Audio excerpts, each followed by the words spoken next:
玄学大佬穿成豪门做金少夫人，全家居然可以听到我的心声。你说，就算是洗，我也不会碰你一根手指头。你以为给我下了药，我就会碰你？哼，你想得美！明天我就让律师拟定离婚协议。我是谁？我在哪儿？离婚是神马合离的意思吗？不过吾看你印堂暗沉，唇色发青，恐今晚就会有血光之灾，短寿之象。文双，你真是恶毒，得不到你想要的，现在又开始诅咒我了。你莫不是中了合欢散？文双，你少给我装！这是何处？如今是什么时代？难不成他先前摔倒磕到床角，将脑袋磕坏了？现在是21世纪，别告诉我你不知道。不管你是不是装的，这个婚离定了。21世纪，吾闻所未闻。你真是有病！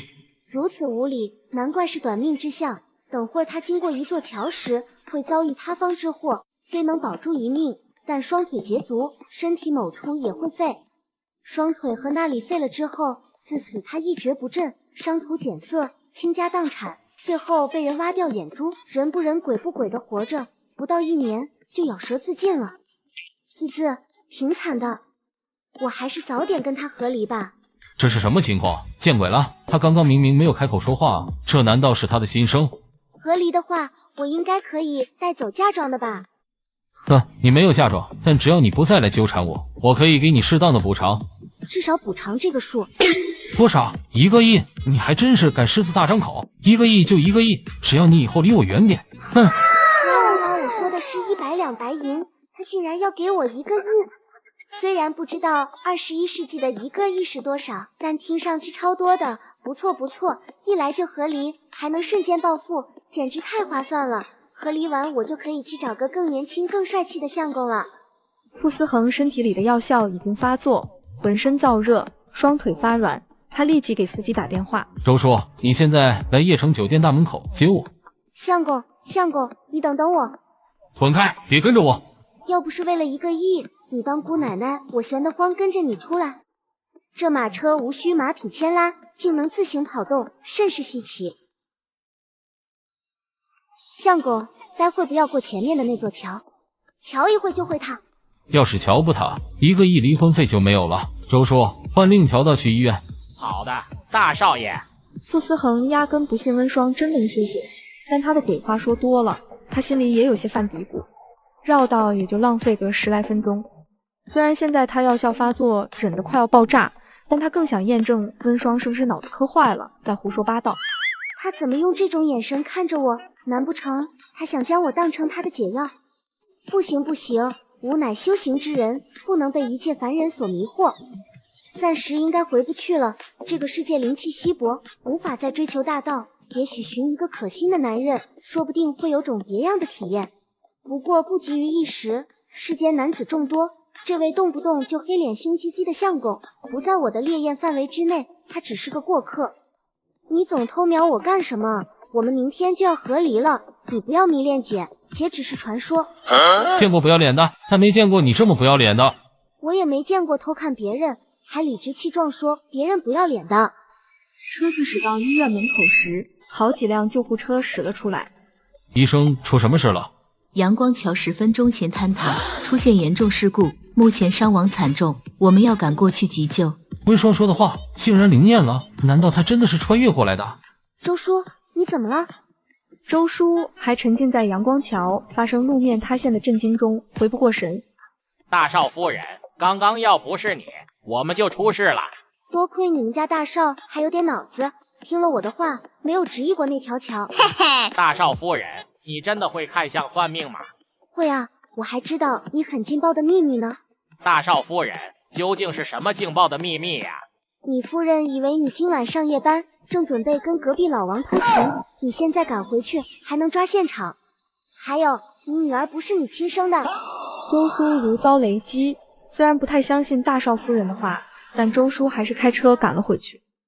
相公，我来了。玄学大佬穿成豪门做金少夫人，全家居然可以听到我的心声。大少爷，少夫人呢？他在洗手间呢。咋了？不会是他昨天说准了吧？对呀，少夫人真是太厉害了。我昨天赶回去，还真得抓了个正着。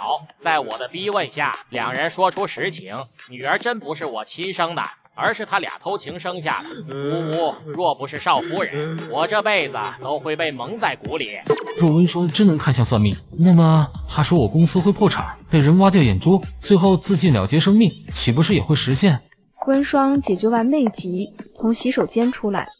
我堂堂玄学天才，有苦说不出啊！我和他之间的姻缘线不能立马就断了，若是断了的话，我这具身体很难活过3天。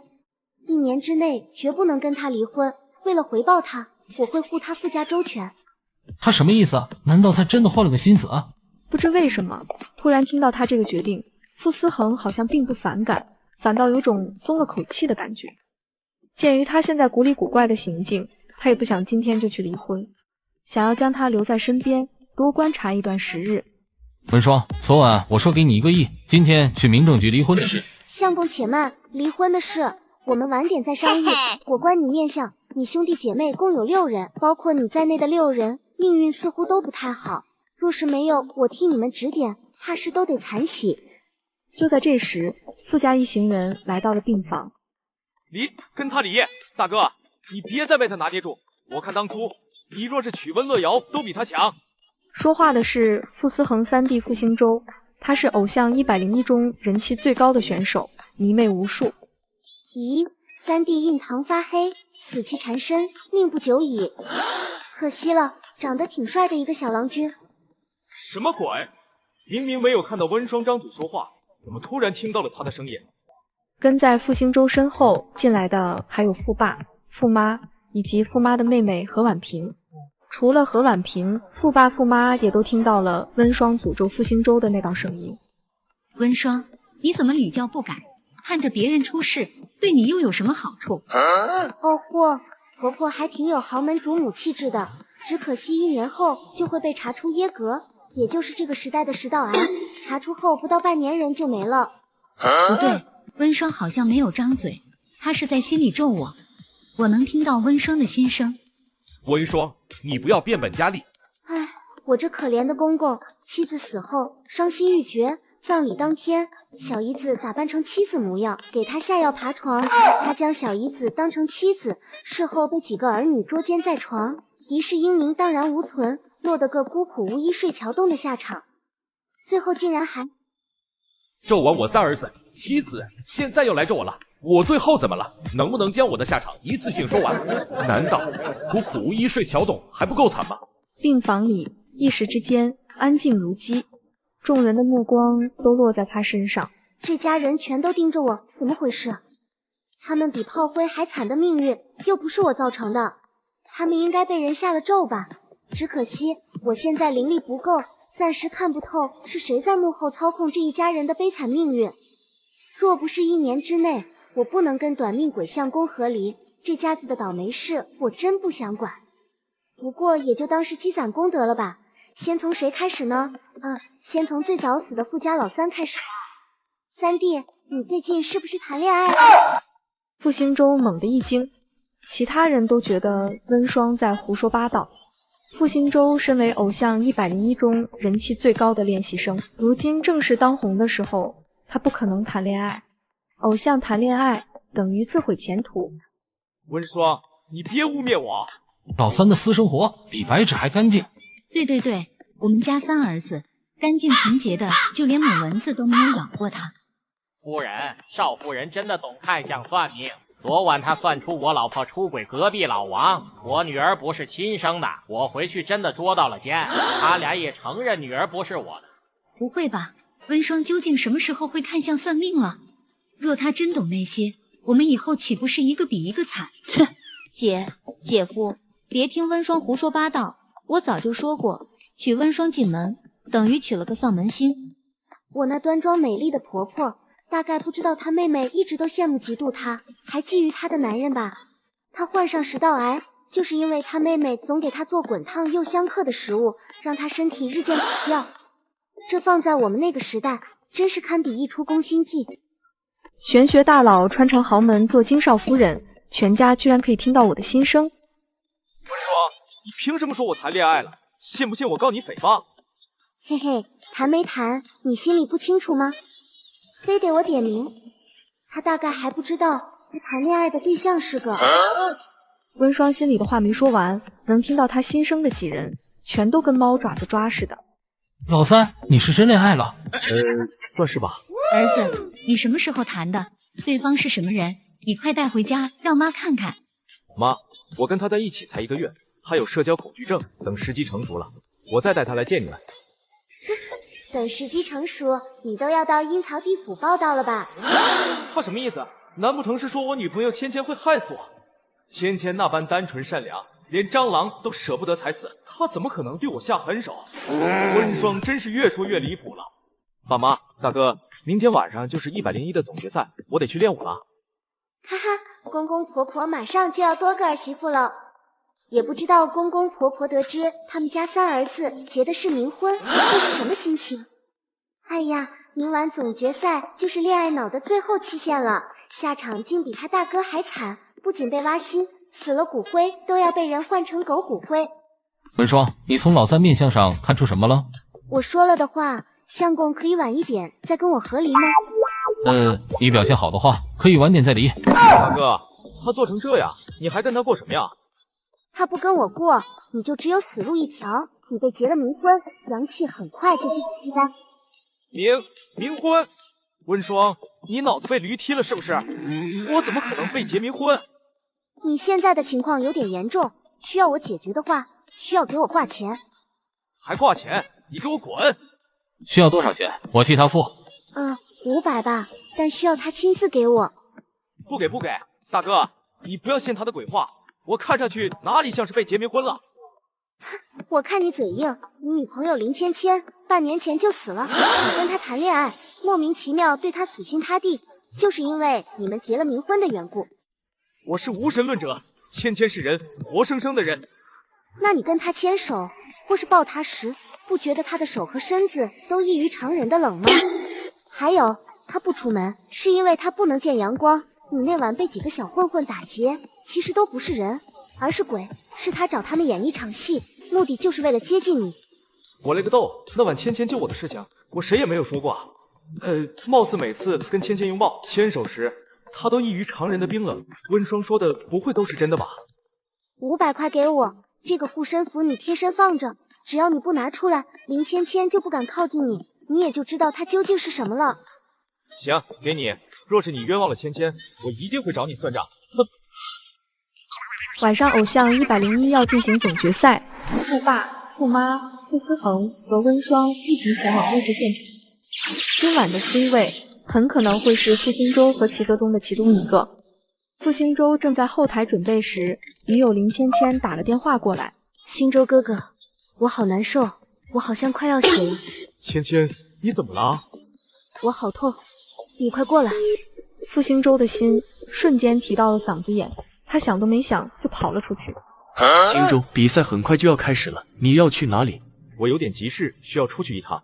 比赛前我保证赶回来。好在公寓离录制现场不远，傅星洲很快就到了公寓。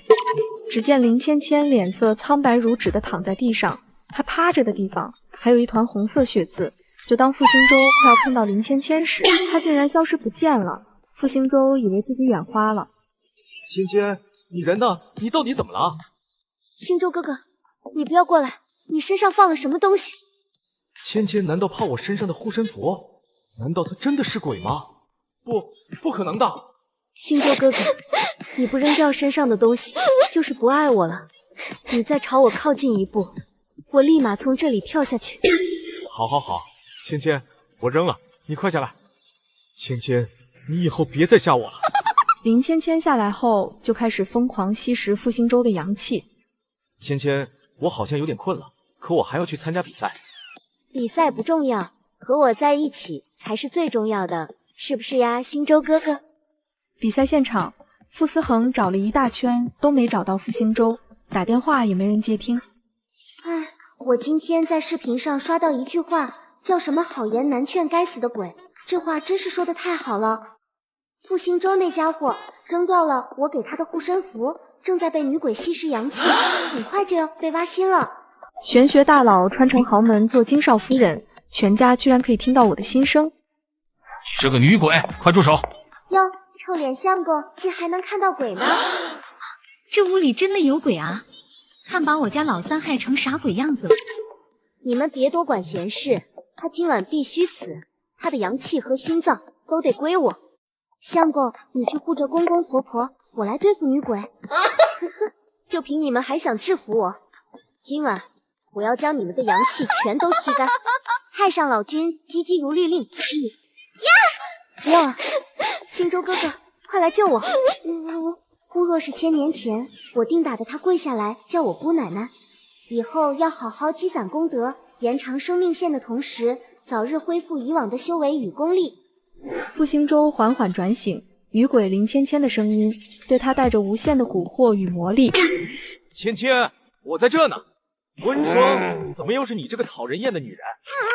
你成天在我们傅家做天做地就算了，你别再来伤害我的女朋友。我的老天奶，她怎么不撒泡尿照照现在的鬼样子？阳气都快被这女鬼吸干了，竟然还维护她。若她不是臭脸相公的弟弟，我真是懒得管她了。蠢东西，你自己看看你现在的样子。儿子啊，你大嫂是在帮你，你真是蠢到无药可救了。我怎么变成这样了？芊芊你，他那张俊美妖孽的脸，此刻苍白的近乎透明，毫无血色可言，眼脸下满是乌青，整个人像是被浓郁的死气缠绕，随时好似要魂归黄泉。星舟哥哥，既然你已经发现了，那么也别怪我不客气。林芊芊，你往哪里跑？随即一道符咒打到了林芊芊身上，这道符聚集了温霜现如今所有的功力。符咒闪过一道微弱的金光，女鬼像是被烈火中烧过一般，发出一声凄厉惨叫后倒在了地上。大师，我错了，我错了，求你不要将我打得灰飞烟灭。已经真的是个女鬼，为什么要骗我？星舟哥，我对你是真心的，我没想过隐瞒我的身份，只是人鬼殊途，我怕你知道后就不理我了。哎呦，现在的女鬼都这么会演戏了吗？放我以前那个年代，会是个很好的戏子吧？林芊芊，说实话，大师，我现在是星舟哥哥的老婆，我和他结了冥婚，我们的关系在阴司是合法的。如果我知道你是鬼，我绝不可能喜欢你，也不可能和你交往。至于你说的冥婚，我从没有答应过。结冥婚需要你的生辰八字、头发或是指甲之类的东西。你在参加比赛时，有没有将你的生辰八字、头发或是指甲给别人？好像没有吧。哦，对了，有次我看到保姆吴婶去陆之地给齐泽送东西，齐泽一直视我为竞争对手，而且吴婶还是齐泽的远房亲戚，会不会是他？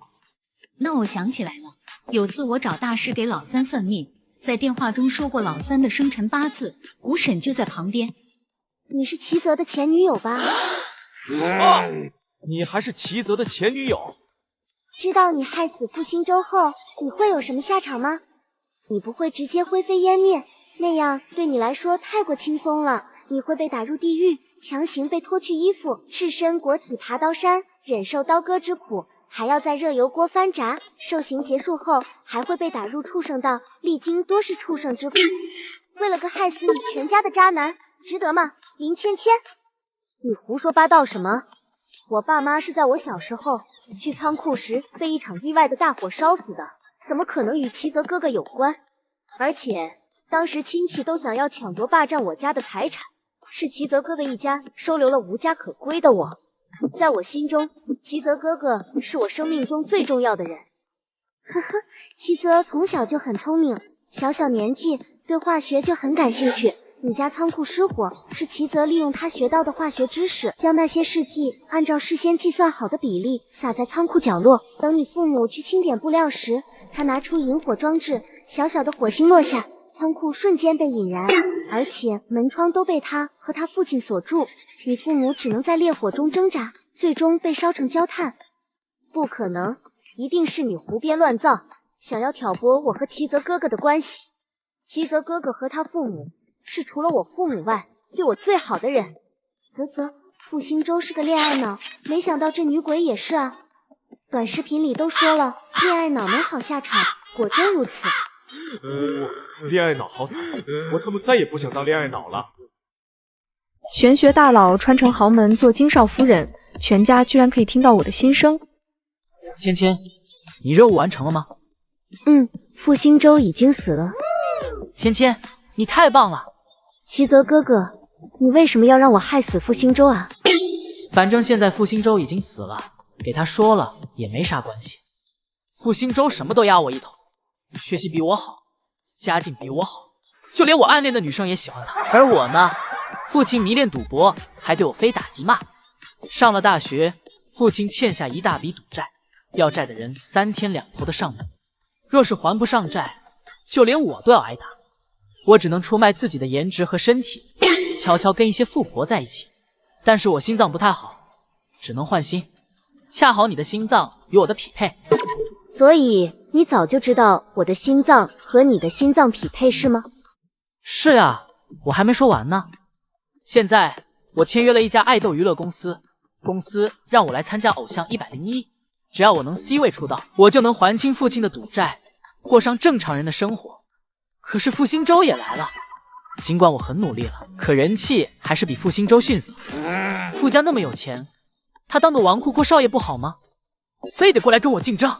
我说完了，芊芊知道我秘密的，无论是人还是鬼，都只能从这个世上消失。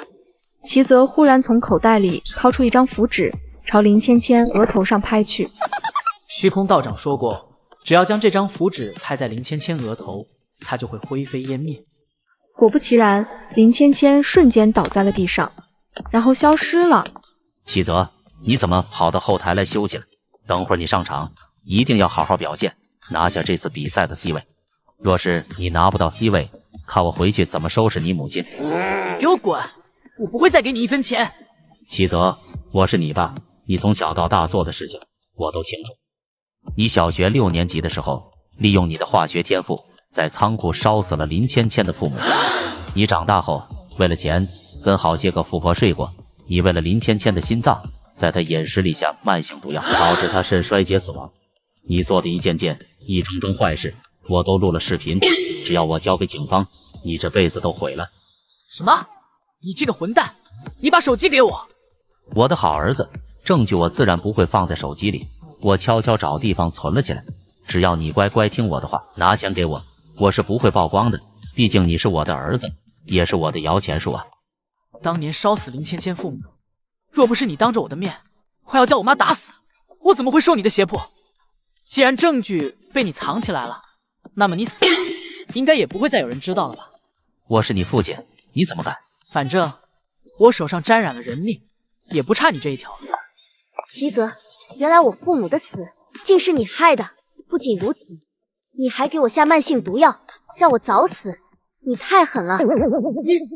你不是？哈哈，你是想说我已经灰飞烟灭了是吗？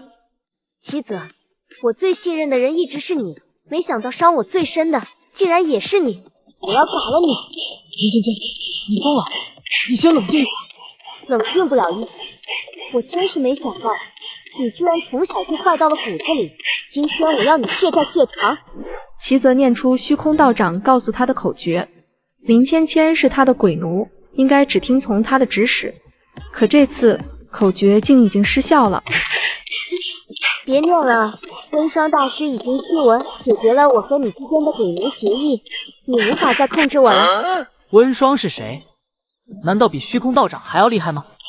对了，傅兴周没有死，我不会再替你害人性命了，但今晚我要亲手了结你的性命，替我爸妈还有我自己报仇。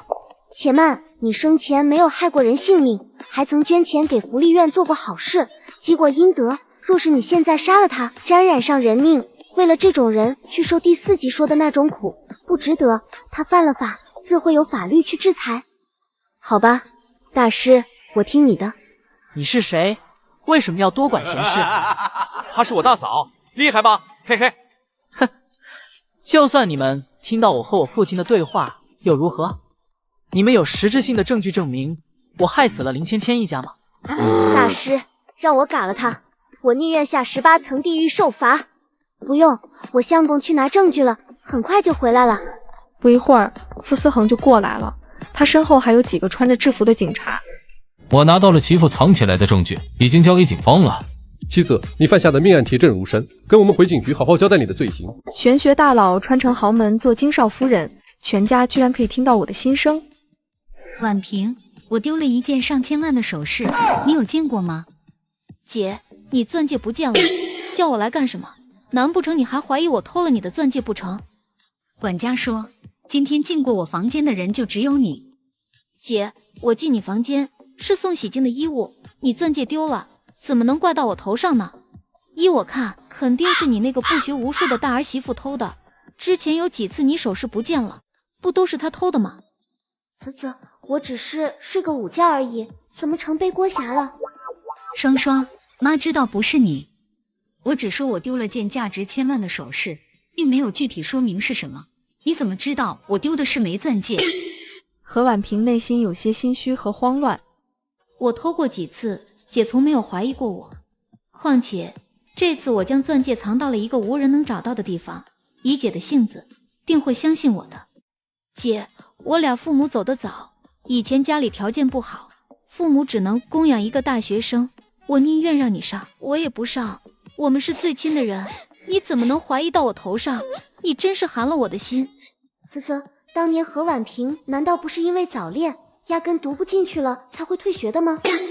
为了让我婆婆愧疚，这些年一直拿这件事说话，我婆婆弥补她的还不够吗？看到我公公婆婆创业成功，还生育了6个孩子，何婉萍早就嫉妒的想让我婆婆快点一命呜呼，她好上位了。我婆婆还将她当成亲妹妹，而人家早就想要李代桃僵，顶替她富家主母的位置了。婉萍，你敢发誓吗？姐，你今儿个是怎么了？我是你妹，怎么可能偷你的钻戒？若是连你都不相信我了，我活在这世上还有什么意思？你要我以死证明自己清白吗？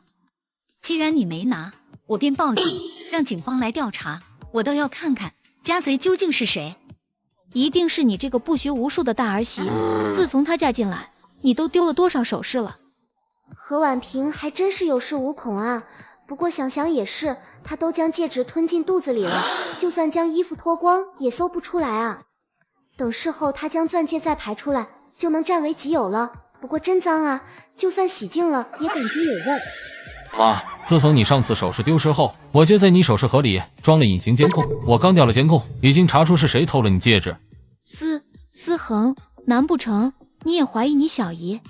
小姨，你将戒指藏进肚子里了，这件事若是报警，你是要被判重刑的。将戒指吞进肚子里的事，只有我自己知道。难道首饰盒里真的装了隐形监控？相公，你真聪明。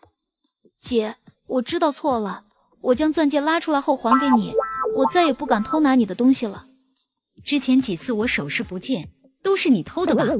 你竟栽赃陷害到我儿媳妇身上，你该跟她道歉。姐，我若是不道歉，我现在就让思恒报警。对不起。声音太小了，我听不见你说了什么。对不起，行了吗？你这几次偷窃的东西，我不会再去追究。你肚子里藏着的那枚钻戒，就当买断了我们这些年的姐妹情，以后我和你不再有任何关系。姐，你怎么可以说出这么残忍的话？哼，给你30分钟，收拾好东西了，和你老公离开。何婉如，你娘家就我这么一个妹妹了，你不好好对我，以后死了哪来的脸去见爸妈？你这个冷血无情的女人，我诅咒你下半辈子都得不到幸福。妹妹的事情刚解决，二女儿又带着小外孙回来了，不知道婆婆知道她二女儿遭遇的那些事情后，会不会被气晕过去？玄学大佬穿成豪门做金少夫人，全家居然可以听到我的心声。小宝，叫外婆。不叫，她是老外婆，不是好人。小宝，你怎么能这样说外婆呢？傅桑榆，你捏疼我了，果然你们一家都不是好人。我说了不想过来的，你非得让我跟着过来。肖安宇，桑榆是你妈妈，你怎么能吐她口水？我要回家，我要告诉爸爸、奶奶还有姑姑，你们傅家人欺负我。你这小屁孩再没礼貌，我可揍你了！你敢？傅桑榆，你替我打死这个坏女人！都怪你没用，你在傅家不受宠，害我也被欺负。你不配当我妈。你怎么今天突然回来了？我还以为你将我这个妈忘了。妈，我婆婆下月出生日宴，想邀请您和爸、大哥大嫂还有弟弟妹妹们一起过去。当初驸马打算让桑榆跟邺城最优秀的贵公子周金墨订婚，结果桑榆和周金墨接触一段时间后就断绝了来往。后来他不顾家人反对，连大学都没有念完，就偷户口本悄悄跟单亲家庭，母亲还是做皮条生意的萧景燕领了证，这才导致跟家人产生很大的隔阂。原本傅桑榆是没脸回来送请柬的，但婆婆在家里闹得不行，说她不回来送请柬就让萧景燕跟她离婚。桑榆，当初你要嫁进萧家时，我就说过，我不会认那种女人当亲家母，她的生日宴我们一家绝不会过去。咦，二妹这女生难为，两耳反阔，婚姻不顺，印堂发黑，若能度过大劫，便是二婚之命，且投胎生女。这是什么情况？这不是温霜的声音吗？可他明明没有张嘴呀！大嫂，你刚刚说什么？傅桑榆话没说完就被驸妈打住了。你大嫂刚刚什么都没有说，她只是替你教训一下不懂礼貌的孩子。傅桑榆，你不是我爸的老婆吗？为什么要让外人欺负你儿子？你若是不替我打死那个坏女人，你就是个没用的妈。傅桑榆正要说点什么，突然一只大手朝萧安宇后衣领伸了过来。4岁就这么肆无忌惮，无理取闹，敢在我们傅家叫嚣了？要不要让我这个大舅舅让你见识一下什么是真正的欺负？大舅舅，我错了，我不想摔成弱智。给你大舅妈道歉。眼看傅思恒就要松手，萧安宇只能满脸不服气的道歉。对不起，我错了。你跟谁道歉呢？大舅妈。哼，什么大舅妈？他又不是二妹的亲儿子。傅家人全都愣住，尤其是傅桑榆，再次听到温霜说话的声音。这次他敢确定，温霜刚刚没有张过嘴巴。咦，他们几个怎么都用那种怪怪的眼神看着我？是不是我太 beautiful 了？若是我现在告诉大家萧安宇不是二妹亲生的，他们应该不会相信我，而且还会觉得我是个疯子吧？什么？小宝不是我亲生吧？这怎么可能呢？真是搞不懂，大哥怎么娶了个胡言乱语的女人？妈，大哥，三弟，你们今天就当我和小宝没有回来过吧。说完，傅桑榆就带着萧安宇离开了傅家。妈，你还是将二妹叫回来，让她在家里住个几天吧。若是她回到婆家，婆家得知她没有邀请到傅家人，她老公就会实施第二个计划，到时她性命难保。傅妈的心瞬间提到了嗓子眼，她快速追了出去。妈，你不用留我，我知道当年没有听你的话，远嫁给萧景燕，让你丢了脸，以后我尽量少回来给你添堵，你和爸就当没有我这个女儿吧。你爸去了画室，等下就会回来，你好不容易回来一趟，难道连你爸的面都不见一下？我没脸面对你和爸。不管怎样，等你爸回来了再说吧。坏女人，我要回家，我讨厌待在这里。傅妈现在对温霜的心声是100%信任。温霜说这个孩子不是桑榆的亲生儿子，肯定就不是的。傅桑榆犹豫几秒后还是答应了，随后带着萧安宇上了楼，傅妈则是回到了客厅。思恒，你这是做什么？这是桑榆和萧安宇喝过的杯子，我见萧安宇长得不像桑榆，我打算去给他俩做个 DNA 鉴定。挖臭脸相公挺厉害的嘞，竟然能敏锐地发觉他二妹的儿子不是他亲生的。嘿嘿，这还不是能听到你心声的功劳？玄学大佬穿成豪门做京少夫人，全家居然可以听到我的心声。其实我也知道，若是我们一家不去参加桑榆婆婆的生日宴，她会不受婆家重视，但我实在不想跟那种亲家来往。不来往是对的，人家让你们过去也是想借傅家的地位和权势拉投资。傅家人都是炮灰命运，等到家道中落，没有了利用价值，人家也不会好好对你们女儿。不过桑榆活不到傅家破产，这次你们不去参加生日宴，她婆家发现她不受傅家重视后，她老公就会带她出国，借着带她度假的名义带她去看海底星空，而且他已经提前替她买好了保险。古有陈世美为富贵图妻儿，今有萧景燕为富贵杀妻骗保。什么？萧景燕竟然还打了杀妻骗保的盘算，她简直畜生不如。傅桑榆将萧安宇哄睡着，他刚下楼就听到了温霜的心声。二姐，你跟我来。二姐，你是不是也能听到大嫂的心声？心中，温霜是不是脑子出了什么问题？他总在心里吐槽景燕。景燕确实买了人身意外保险，但那份保险是夫妻双方的。景燕说，若是他出了什么事故，我也可以得到一份保障。二姐，他若是单买你的意外保险，他就会有杀妻骗保的嫌疑；若是买双方的，他就可以摆脱嫌疑。哼，在萧家，除了婆婆对我不是太好，景燕和小姑子都对我很好，尤其是景燕，她是三好老公，你不认同他是你二姐夫就算了，但别跟温双同一个鼻孔出气。二姐，你看我差点被鬼女友林芊芊吸干阳气，若不是大嫂，你这次回来就得参加我葬礼了。你怕不是在说笑吧？这世上哪有什么鬼不鬼的？二姐，你觉得我会拿这种事骗你吗？大嫂真是有本事的，她的心声全都是保真的信息，你若不信，肯定会后悔的。傅桑榆刚要说点什么，他又听到客厅里温双的心声传来。萧景燕马上要过来了，她来打探傅家人口风，看看能不能从傅家拿到巨额投资。二妹真是傻，傅家人往她卡里打的生活费，她竟然全都拿去给萧景燕投资了。萧景燕早就拿着那笔钱在国外置了业，等她实施第二个计划，拿到巨额保险后，就会带着她心爱的女人和儿子定居国外。她怕二妹死后戾气太大，还会找大师在海里设下锁魂阵，让二妹永世不得超生。心中，你不觉得温双很过分吗？他都没有跟景燕接触过，竟然将她说的那般十恶不赦。二姐，大哥拿着你和萧安宇喝过的杯子去做鉴定了，今晚就会出结果，你先别急着出去找大嫂理论。还有，他不是在心里说萧景燕马上就要来了，还要找我们家拉投资吗？你等着看他说的会不会应验就行了。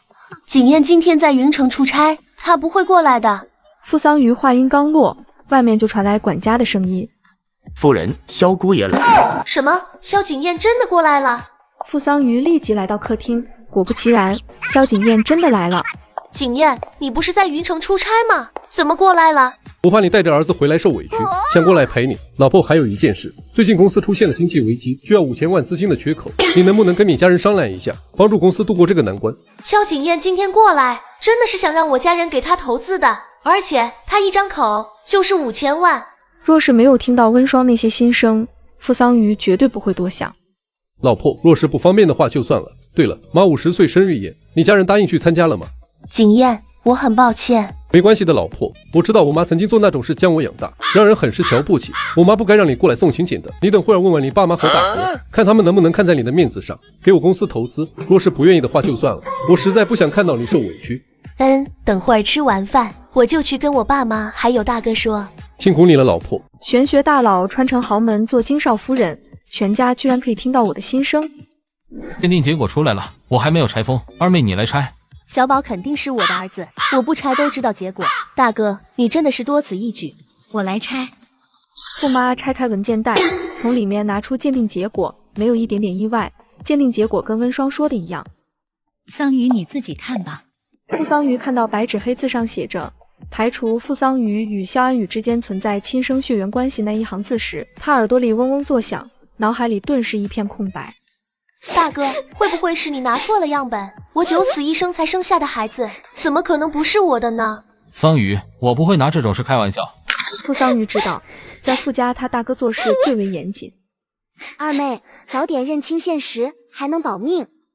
哎，二妹其实挺可怜的，4年前她生下的其实是个女儿，只可惜女儿生下后就被……后面的话温双没有在心里说完，傅家人听得抓耳挠腮，急得不行。傅桑榆脑子里已经乱成了一团，他生孩子时大出血，生下孩子听到哭声后就晕了过去。再次醒来时，萧景燕就将小宝抱到了他身边，他从未怀疑过小宝不是他生下的孩子。爸妈，大哥，这其中会不会有什么误会？小宝怎么可能不是我的孩子呢？现在只爆出小宝不是二妹生的孩子，她就快受不了了。若是她知道她老公的小三其实就在她身边，她会不会崩溃？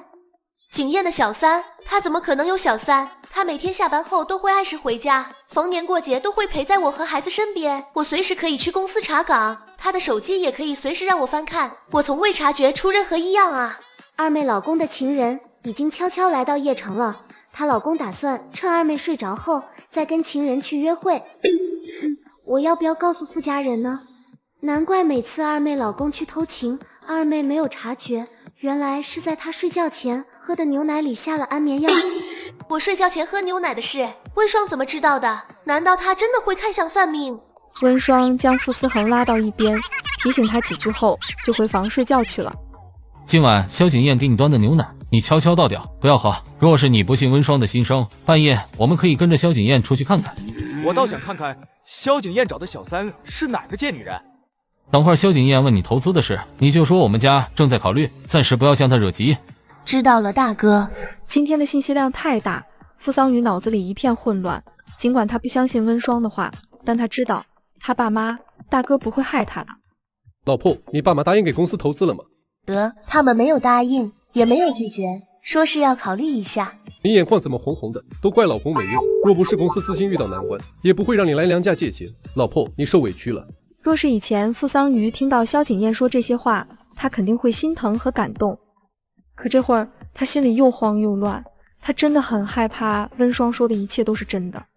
若我生下的是女儿，我的女儿又去了哪里？该不会，不可能的。老婆，你的睡前牛奶我加热了，你趁热喝。老公，我手机落在客厅沙发上了，你去帮我拿一下吧。萧景燕出去后，傅桑瑜立即将牛奶倒进了洗手池，他流了一点，抹到自己嘴角。萧景燕从客厅回来后，看到桑瑜嘴角残留着的牛奶渍，她很是放心。只要熬到半夜，就能证实温霜说的话是不是真的了。没有一点意外，半夜萧景燕果然出去了。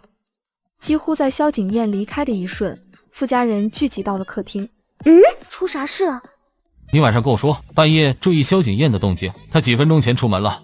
哦，出去见他的情人了呗。我让人悄悄跟踪了过去，等下会发视频过来。哇哦，精彩刺激的偷情画面就要来了。二妹估计做梦都想不到她老公出轨的对象竟是她身边人吧。玄学大佬穿成豪门做金少夫人，全家居然可以听到我的心声。二姐，你从视频里认出小三是谁了吗？她当然认出来了，毕竟这几年一直将那人当成亲妹妹般看待呢。萧景燕出轨的对象难道是萧雨嫣？其实萧景燕和萧雨嫣并不是亲兄妹，他俩从小是青梅竹马，原本两人约定好萧景燕大学毕业后就结婚的，但萧景燕上大学时遇到了桑榆，她想要少奋斗20年，想要改变家里贫困的境地，想要出人头地，所以她开始处心积虑接近桑榆。桑榆和周金墨闹翻后，她还真趁虚而入，找到了机会。若是桑榆知道他和周金墨闹翻产生的误会都是萧景燕搞鬼，不知道他会不会后悔。偷拍的画面太过于精彩，足以让桑榆全身寒凉刺骨。大嫂，对不起，我之前对你不敬，是我太过愚蠢。你现在能看清楚你老公真面目也不晚，毕竟还没有到杀妻骗保那一步。大嫂，你能帮我算算，我的女儿还在吗？她去了哪里？是谁将她调包了？你将她的生辰八字告诉我。桑榆快速说出她生孩子的时间。你婆婆重男轻女，萧雨嫣那年同时怀上你老公的孩子，她生下的是儿子，你生下的是女儿。你婆婆不想让你老公养2个孩子，于是她将你和萧雨嫣的孩子调包了。儿媳妇，那小鱼的女儿还活着吗？她女儿还活着，不过我暂时还掐算不出来具体位置。也不知道是不是今天开天眼消耗了太多精神力的缘故，太阳穴有点像针刺般疼了。傅思恒听到温霜心声，他立即走到她身前，将她打横抱了起来。很晚了，我抱你回房休息。臭脸相公不是最讨厌我吗？今儿个怎么突然抱我了？傅思恒将一脸懵的温霜抱回了房间后，又回到了客厅。爸妈，大哥，三弟，我决定跟萧景燕离婚了。小鱼，你先忍几天，我先去调查小外甥女被调包的事，等到萧景燕母亲生日宴那天，将一切都曝光。好，大哥，我听你的。妈知道你现在心里很难受，但正如你大嫂所说，早点认清萧景燕的真面目，未尝不是件好事，一切都还来得及。妈，是我不对，当年不该不听你和爸的话，执意远嫁给萧景燕的。所以说，女孩子结婚要找的不是对你好的人，而是找一个他本身就很好的人。翌日，萧景燕确定傅家人不愿前去参加她母亲生日宴，也不会给她公司投资后，她准备带着桑榆和萧安宇离开傅家。老公，我身体有点不舒服，等婆婆生日宴那天再回去。萧景砚内心不爽，但当着萧家人的面，她又不好多说桑榆什么。老婆，你多在娘家住几天也行，你养好身体，妈生日宴那天你一定要回来，我们一家人还要拍全家福，不能缺了你。萧景砚离开傅家后，直接去酒店接了萧雨嫣。妈妈，你都不知道，傅桑榆家里人全都欺负我。小宝，你不要叫我妈妈。你本来就是我亲妈妈，傅桑榆那个没用的女人又不在这里。妈妈，你不要害怕，小宝很聪明的，从没有在傅桑榆面前露过馅。小宝再坚持一下，再过不久，爸爸妈妈就能光明正大的跟你生活在一起了。哥哥，小宝在傅家受了委屈，着实是傅桑榆没用，没有护好他。这件事我不想就这样算了。你打算怎么做？赵公子不是说，只要将傅桑榆送到他床上，就给我们投资吗？反正妈的生日宴，傅家人不会过来。我们设计让傅桑榆跟赵公子睡了，让他身败名裂。到时你再借口带他出国散心，也好实施你的另一个计划。好，就按你说的办。傅家人得知萧景砚的真面目后，全家都陪着桑榆回宁城参加萧母生日宴。萧景砚和萧雨嫣还真是恶毒啊！他俩为了骗保拿到巨额赔偿，竟想出了一个让二妹身败名裂的恶毒计划。到底是什么身败名裂的恶毒计划？你能不能一次性说完？急死我了！等会儿我还是单独跟我那位臭脸相公说一下，让他提醒桑榆注意明天宴会上酒水有问题。玄学大佬穿成豪门做金少夫人，全家居然可以听到我的心声。难怪你老婆天天在心里吐槽你是臭脸相公，你自己照照镜子，天天都绷着张脸，难怪不被你老婆喜欢。我从小就这样，以前怎么不见说我？你就不能有点笑容吗？你这样怎么可能讨你老婆欢心？妈，我对温霜又没有兴趣，她不喜欢更好。臭小子，你全身上下嘴最硬是吧？你再这样口是心非不讨喜，小心以后追妻火葬场。好了，回归正题，明天萧景砚母亲生日宴，你要提前做好预防和安排，不要让你二妹受到伤害。放心，我会安排好的。第二天，萧母生日宴在宁城5星级酒店举行。不好意思，我来晚了。萧景砚感觉到傅桑榆情绪有些冷淡，她以为她是在娘家受了委屈。老婆，回娘家不开心的事就别再想了，以后老公会好好爱你的。生日宴快开始了，我们进去吧。哎呦，姐姐你终于来了。赵公子，你看桑榆姐姐今天是不是超级漂亮？赵公子是宁城有名的纨绔，他最喜欢玩的就是有妇之夫。不错，确实挺漂亮。生日宴进行到一半时，萧雨嫣让安排好的服务员端了杯酒给傅桑榆。桑榆姐姐，我们一起敬妈一杯酒吧。好啊。傅桑榆喝完酒后，回到座位上没多久，他就表现出一副不太舒服的样子。桑榆姐姐，你怎么了？雨嫣，我头有点不舒服，你能扶我去休息室吗？当然可以。萧雨嫣扶着桑榆到了其中一间休息室。傅桑榆，你别怪我狠心，我让你做了萧景砚老婆5年，已经是格外开恩了。以后我就要跟萧景砚、萧安宇去过一家3口的美好生活了。服务员按照萧雨嫣的指示，时间一到，他就跑到宴会厅对萧母说道：萧夫人，我刚看到你儿媳妇和一个男人亲密无间的前往休息室了。萧母自是知道萧景砚和萧雨嫣想要让傅桑榆身败名裂的计划，为了让宴会厅里更多人知道，他故意加大声音说道：什么？我儿媳妇和野男人去开房了？婆婆生日宴上，儿媳妇和野男人去开房，这么劲爆的吗？萧母的儿媳妇是叶城傅家那边的2千金，听说傅家特别有钱。不过今天生日宴上没有看到傅家来人，想必傅家是看不上萧家的。被亲家看不起，儿媳妇还在她生日宴会出轨别的男人，萧母真是可怜啊！我不信我儿媳妇会做出那样的事，你肯定是看错了。萧夫人，我没有看错，不信的话，我带您过去亲眼看一看。好，你带我过去。很快，一行人就到了休息室门口，暧昧的声音从里面传了出来。天了，萧夫人儿媳妇还真是出鬼野男人了。萧夫人儿媳妇不是名门千金吗？怎么会如此放荡？知人知面不知心，外表清纯，内心淫荡呗。萧母见大家都在指责傅桑榆，她唇角忍不住勾了勾，差点憋不住笑。傅桑榆，你身为名门千金，怎能如此恬不知耻？你们傅家是怎么教养的你？你嫁到我们萧家后，什么都不用做，我家景砚好生养着你。你却背着他偷人，还是在我50岁生日宴这么重要的日子里。我儿子是叶城大学的高材生，你连大学都没有读完，你能嫁给他是你的福气。你这样对我儿子，你就不怕遭报应吗？我还以为你是什么大家闺秀，原来就是个不要脸的贱货。萧母走到床边，她猛地掀开被子。小贱蹄子，我倒要看看你勾引的是哪个野男人，你可真够不要脸的。萧母话没说完，她看到床上意乱情迷的男女后，猛地怔住。那不是萧景砚和萧雨嫣吗？他俩怎么会？天啦，并不是傅桑榆出轨，而是萧景砚和萧雨嫣。我的三观都快要炸开了，今天来参加生日宴，没想到会看到这么刺激的一幕。刚刚两人正在兴头上，萧母突然冲进来捉奸，导致了严重的马上风。这下他们真的是锁死了。完了完了，原本被捉奸的人不该是桑榆和赵公子吗？为什么会变成我和萧雨嫣？玄学大佬穿成豪门做金少夫人，全家居然可以听到我的心声。萧景砚，你们怎么敢？老婆，你听我解释。傅桑榆上前，狠狠朝萧景砚脸上甩了一巴掌。傅桑榆，你竟敢打我儿子！回过神的萧母扬起手，猛地朝傅桑榆脸上甩去，但下一秒，他手腕被傅桑榆扣住。以前傅桑榆敬萧母是萧景砚母亲，无论他怎么刁难他，他从未还过手。但此刻他不想再忍了，傅桑榆反手直接抽了萧母一巴掌。贱人，你竟敢打我！究竟谁才是贱人？你们一家才是，大家都长了眼睛。萧景砚和萧雨嫣偷情，你还有脸打我？贱人，是你设计的景砚和雨嫣吧？你会不得好死的！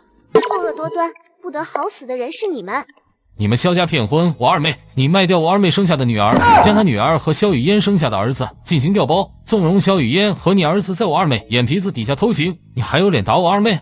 萧母和床上的萧景砚、萧雨嫣全都瞳孔地震。完了完了，萧安宇的身份，傅家人全都知道了。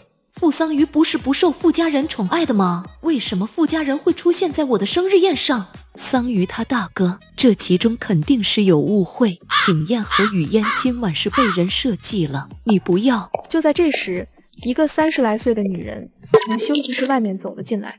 萧母看到女人的一瞬，她瞬间瘫坐到了地上。女人是萧家村唯一一个到宁城市医院上班的女医生。当年萧母花了一笔钱给了女医生封口费，她才能成功调包2个孩子。我二妹的亲生女儿被萧母卖给谁了？她卖给了一个女人。你这个贱人，你还我女儿！我没有做过，她冤枉我。呵，傅少爷，这是他和那个女人的通话记录，我悄悄录了下来。萧母顿时面如死灰，她知道他们一家彻底的玩完了。傅思恒已经拨打了报警电话，没一会儿警察就过来，将萧母和女医生一并带走了。萧景砚和萧雨嫣因为身体分不开，两人被医护人员抬到了医院。从5星级酒店离开时，一群记者冲了出来，不知是谁掀开了两人身上盖着的被子，将那不堪的一幕全都拍了下来。到医院后，尽管两人分开了，但萧景砚那里已经废了。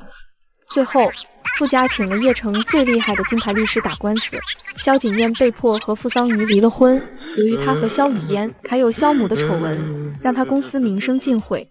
以往傅思恒介绍的客户得知他跟傅桑榆离婚后，也纷纷提出解约。傅桑榆逃过死劫后，温霜感觉有丝金光注入体内。看来我拯救傅家人炮灰命运，不仅能延长自己生命线，还能积攒功德和灵气。星洲，上次大嫂帮了你，你给她送了什么？我要将我手上的钱都给她，她却不要。要不你给大嫂送名牌包和化妆品吧。行，对了，星洲，大嫂怎么还会看相算命了？以前你不是说她很做的吗？这次跟她相处，我觉得她人超好。我听大嫂心声，她好像是什么1000年前的玄学天才。也就是说，大嫂换了个心子。应该是的，若不是现在的大嫂，我和你估计早就去见阎王了。若大嫂真是1000年前的玄学天才，她来到这个世界肯定会感到很陌生和孤单。以后我们要好好敬重和爱护她。若是大哥对她不好，我们一定要站在大嫂这边。那是必须的，我现在可是大嫂的头号铁粉。傅桑榆跟傅星洲说完话后，就拉着温霜直奔商场。大嫂，你看中什么款式的包，直接拿下就行，我替你买单，你千万别再拒绝了。好好好。挑完包，傅桑榆又拉着温霜去买化妆品和衣服。两人正准备进一家店时，傅桑榆的腿突然被人撞了一下。漂亮阿姨，对不起，我不是故意的。阿姨没事的，你有没有撞疼？甜甜，爸爸跟你说过，不要乱跑。一道低沉磁性的嗓音从不远处响起。傅桑榆不知想到什么，他猛地抬起头，是他，周金墨。玄学大佬穿成豪门做金少夫人，全家居然可以听到我的心声。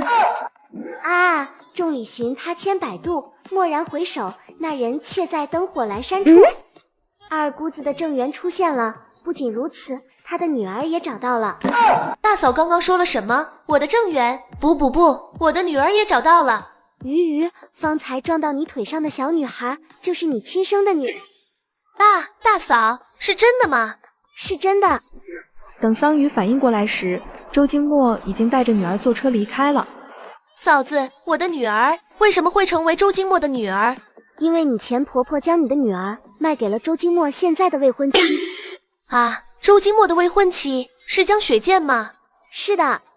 当初桑榆给周金墨写信，约他前往公园见面。那封信送到周金墨宿舍后，被萧景砚悄悄调换了。萧景砚会模仿别人字迹，他模仿桑榆的字，重新写了封信。信中以桑榆的口吻写到他对周金墨没有半点好感，希望他以后离他远一点，不要再去打扰他的生活。周金墨看到信后特别生气和难受，他为了气桑榆找了江雪见演戏。后来桑榆去找他，看到了他将江雪见搂进怀里的一幕，两人由此产生误会。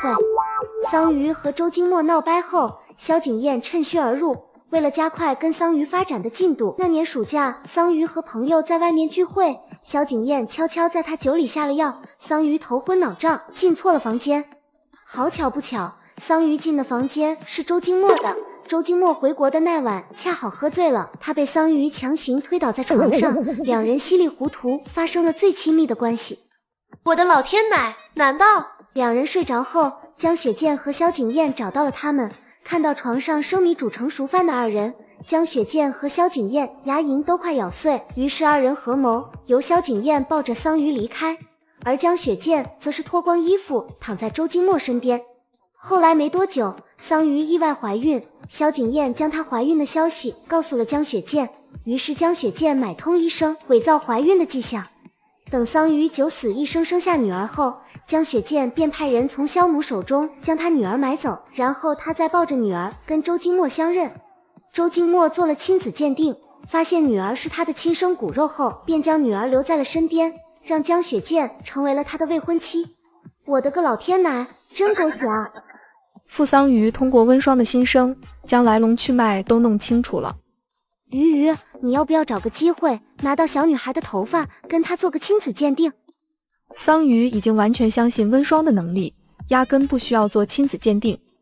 大嫂，谢谢你。那位周先生是你的正缘，你和他之间有误会，你要主动跟他解释清楚，若不然你俩还会蹉跎很多年。桑榆现在对感情已经没有任何想法，他只想认回自己的女儿。回到傅家后，桑榆将他从温霜新生那里听到的真相全都告诉了傅家人。傅妈得知桑榆的第一次给了周金墨，生的女儿也是周金墨的，她难以置信又惊喜不已。她一直都想让桑榆跟周金墨在一起，这简直就是天赐的缘分啊！我现在就跟金墨打电话。妈，这件事让我自己去处理吧。老婆，你现在告诉周金墨当年真相，他一时之间也难以置信，让桑榆自己去处理吧。他经历了这么大的事情，我相信他已经成熟懂事了。二姐，你前小姑子捅了你前夫10几刀，连命根子都被砍断了，她被抓了，你前夫生死不明，哈哈，他俩的事现在成了宁城的头条新闻。萧景砚就算能醒过来，也将成为一个半死不活的残废，不过这也是他作恶的下场。他还不上巨额债务，居然想出了一个十分下作的办法，将萧雨嫣送到那些要债的男人的床上。萧雨嫣为此染上了脏病，她难以相信自己从小喜欢的男人会变得面目全非，她崩溃了，精神上出现了问题。其实萧景砚那样自私自利的男人，他谁都不爱，他最爱的只有他自己。萧家人进的进大牢，伤残的伤残，就只剩肖安宇那个熊孩子了。熊孩子被社区送到了福利院，在里面受到欺负后才想起桑榆的好，马上就会给桑榆打电话，哭着求桑榆接他出去，希望桑榆不要心软，若真将他接到身边抚养，到时他会和女儿起冲突，那熊孩子天生就是坏种。果不其然，温霜新生刚结束，桑榆就接到了福利院打来的电话。桑榆当着富家人的面将手机按了免提键。妈妈，你在哪里？你快来接我好不好？肖安宇，肖雨嫣才是你妈妈，你不要再给我打电话，我和你现在已经没有任何关系了。妈妈，我知道错了，以前都是奶奶和肖雨嫣在我面前说你坏话，我才会对你不尊重，我以后绝不那样了。你以前那么爱我的，你应该不忍心看到我在福利院受苦的，是不是？妈妈，求求你了，你带我离开吧，我以后会好好爱你的。妈妈，我需要你。不待肖安宇说完，傅桑榆直接挂断了电话，他绝不会再让自己成为一个圣母。嘿嘿，又是一个清醒过来的恋爱脑。大嫂，我大哥是个贞洁烈男，昨晚他都破天荒穿灰色运动裤勾你了，你还看不出来吗？他对你有想法了。臭脸相公是不错的，但我的心是五角星，这里不像1000年前需要女人3从4德，只要离婚了我就能左拥右抱，所以我绝不会为了一个男人做贤妻良母的。不怪儿媳妇，是我儿子魅力还不够。大嫂好有趣，好想带他去夜场点男模。双双，今天高考结束了，我们一会一起去接小妹哈。好呀。下午，傅家一行人前往傅思彤考试的学校去接她，但左等右等，直到6点，还是没有看到傅思彤身影。思彤怎么还没有出来？不会是考试过程中出什么问题了吧？妈，不仅是小妹没有出来，偏然也没有出来。叶偏然是傅家资助的贫困生，从初中开始就跟傅思彤在同一个学校、同一个班级，平时放假了，叶偏然也会住到傅家。考试不能带手机，我们又进不去学校，这要怎么联系他们？星洲，将思彤小妹的照片拿给我。傅星洲立即明白过来温霜的意思，连忙从手机相册里翻出傅思彤的照片。思彤小妹已经从学校后门离开了，她和男朋友、闺蜜一起去了机场，3人准备来场说走就走的毕业旅行。什么男朋友？思彤从小就乖巧听话，她都很少跟男生在一起玩过，怎么可能突然就交了男朋友？双双，你算出思彤去了哪里吗？思彤小妹去了机场，她马上就会给你打电话。果不其然，温霜话音刚落，傅妈的手机铃声就响了。思彤，你在哪呢？我和你爸、2姐、3哥，还有你大嫂在你考试的校门口等你。妈妈，对不起，我和偏然订好了去云城旅游的机票，我们现在已经到了机场。有了傅桑榆的前车之鉴，傅妈很怕自己小女儿也被骗了。思彤，你听妈妈的话，现在回家。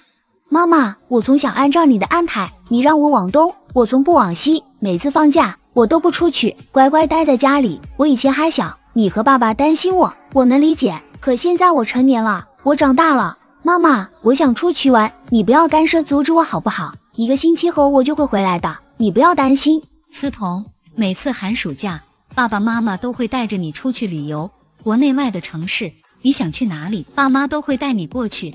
你若想去云城，你先回来，爸妈买好票了再带你过去。妈妈，你能不能不要控制心这么强？我就不能有点自己的想法了吗？你放心，我会保护好自己的。唉，即便婆婆气成这样，思彤小妹还是不会回来的。她是铁了心要跟男朋友来一场说走就走的旅行。天然，要不我们还是不去了，等我跟爸妈说好后再去吧。你若是不想去的话，也可以不去，但你等下要怎么跟班长说？班长叫宋玉，他不仅成绩优异，各种竞赛拿奖拿到手软，还是他们学校的校草。当然，他若只有这些优点的话，傅思彤也不会喜欢和暗恋他。最重要的，思彤认出他是当年他落水时就他出来的那个男孩。也正是因为这次落水引起高烧不退，导致他的左耳感染严重，听力受到极大影响，就此失去了左耳的听觉功能。思彤，我想了想，要不还是算了吧。我看电话里阿姨有些生气了，若是你真的去了，估计他们会以为我怂恿的你，到时大学费用不愿给我资助了。你也知道我和你的情况不一样，我无父无母，若是叔叔阿姨不再资助我，我估计都上不了大学了。这次旅游是我强行拉你一起过来的，若是我爸妈怪罪下来，我一人承担，就算他们不给你资助了，我的零花钱也够你上大学的。玄学大佬穿成豪门做金少夫人，全家居然可以听到我的心声。这位女士，不好意思，您不能登机。司彤为什么不能登机？他明明买的是这个航班的机票。上面通知的，具体情况我们不清楚。傅思彤看到不少人朝他看来，他贝齿咬住唇瓣，力度大的几乎要咬出血来，眼眶里泛起难堪的水雾。他知道，肯定是他家人通知了航空公司。他看上去还很小，不会是犯了什么事吧？长得挺乖的，不像是犯罪分子啊！你们乱说什么？她是乖乖女，从未做过坏事。哼，没做过坏事，怎么连机都登不了？那人说话的声音在傅思彤右耳这边，傅思彤心里的委屈和难受瞬间达到了最顶点。是我爸爸妈妈不让我出去。说完，他朝机场外面跑去。彤彤，其实我也觉得我们这次说走就走，还不告诉父母的旅行有些过于冲动。你是你爸妈的掌上明珠，他们担心你的安危是能理解的。等你回去跟他们沟通好了，我们再去也不迟。从小到大，我一直按他们的期望生活着，听他们的话，好好学习，和他们认可的人交朋友，从未有过忤逆他们的时候。可是这样的生活真的好累，我突然好羡慕翩然，他想做什么就做什么，他那般肆意、阳光、独立，而我却像一朵菟丝花。你妈妈也是爱之深，责之切，先回家好好沟通，旅行的事还有很多机会呢。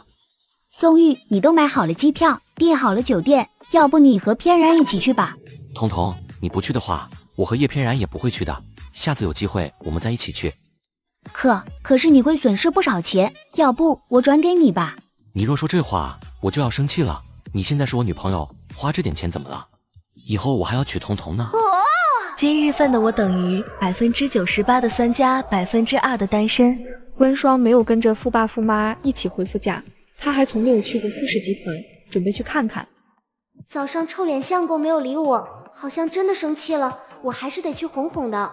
若是他一气之下强行要跟我解除婚约，我岂不是要嗝屁？不行的，不行的。很快，温双就来到富氏集团。你怎么过来了？这还是他第一次来集团，他不会是发现我今早生闷气，特意来哄我的吧？早上你出门时脸色不太好，我特意过来哄哄你。傅思恒紧抿着的薄唇忍不住微微上扬。嘿嘿，他果然是来哄我的。然而下一秒，他就听到，最近我在网上学到一句话，只要给想听谎言的人讲好听的话，就会发大财。对了，我们没有接到思彤小妹，婆婆很生气，你还是早点下班回家吧。温双和傅思恒回到傅家别墅时，恰好听到从机场回来的傅思彤的哭诉。从小到大，我一直都很听你们的话，但我是一个成年人了，我也要有自由的时间，为什么你们非得让我难堪？我只是出去旅个游，你们还要派人将我押回来，你们有没有考虑过我的感受？爱我者与我牢笼，你们懂这句话的意思吗？思彤，你觉得妈妈会害你吗？你不要总是说这句话，因为会让我感到无比窒息。有时候我真的很羡慕翩然，若你们总是这样管制我，我宁愿当个孤儿。傅思彤，你怎么能用这种口吻跟妈说话？妈对你来说就只有窒息吗？你读了这么多年的书，是不是全都读到狗肚子里去了？为什么考完不出来跟爸妈说一声？在傅家，傅思彤最怕的就是大哥。傅思恒一发话，他就不敢再说什么了。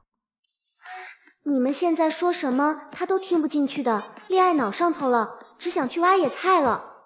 身边有个猖鬼闺蜜，还有个让她以后多次流产的家暴男，富家小妹以后也是过得惨兮兮的。等等，是大嫂在说话吗？可我并没有看到大嫂张嘴啊，这是怎么回事？难道这是大嫂的心声？玄学大佬穿成豪门做金少夫人，全家居然可以听到我的心声。双双心声里所说的猖鬼闺蜜，指的是叶翩然吗？还有让思彤流产多次的家暴男，难道是她刚交往的男朋友？在场的除了傅思彤，傅家其他人对温双的心声已经是200%相信了。傅妈脸色难看到了极点，先不说以后会变成家暴男的那个男孩，毕竟他连面都还没见过。令他意外的是叶翩然，傅家资助了他将近6年时间，他怎么可以当个白眼呢？我为什么能听到大嫂的心声？为什么她要在心里腹诽冤枉我的闺蜜和男朋友？大嫂说的那些，我是一个字都不信的。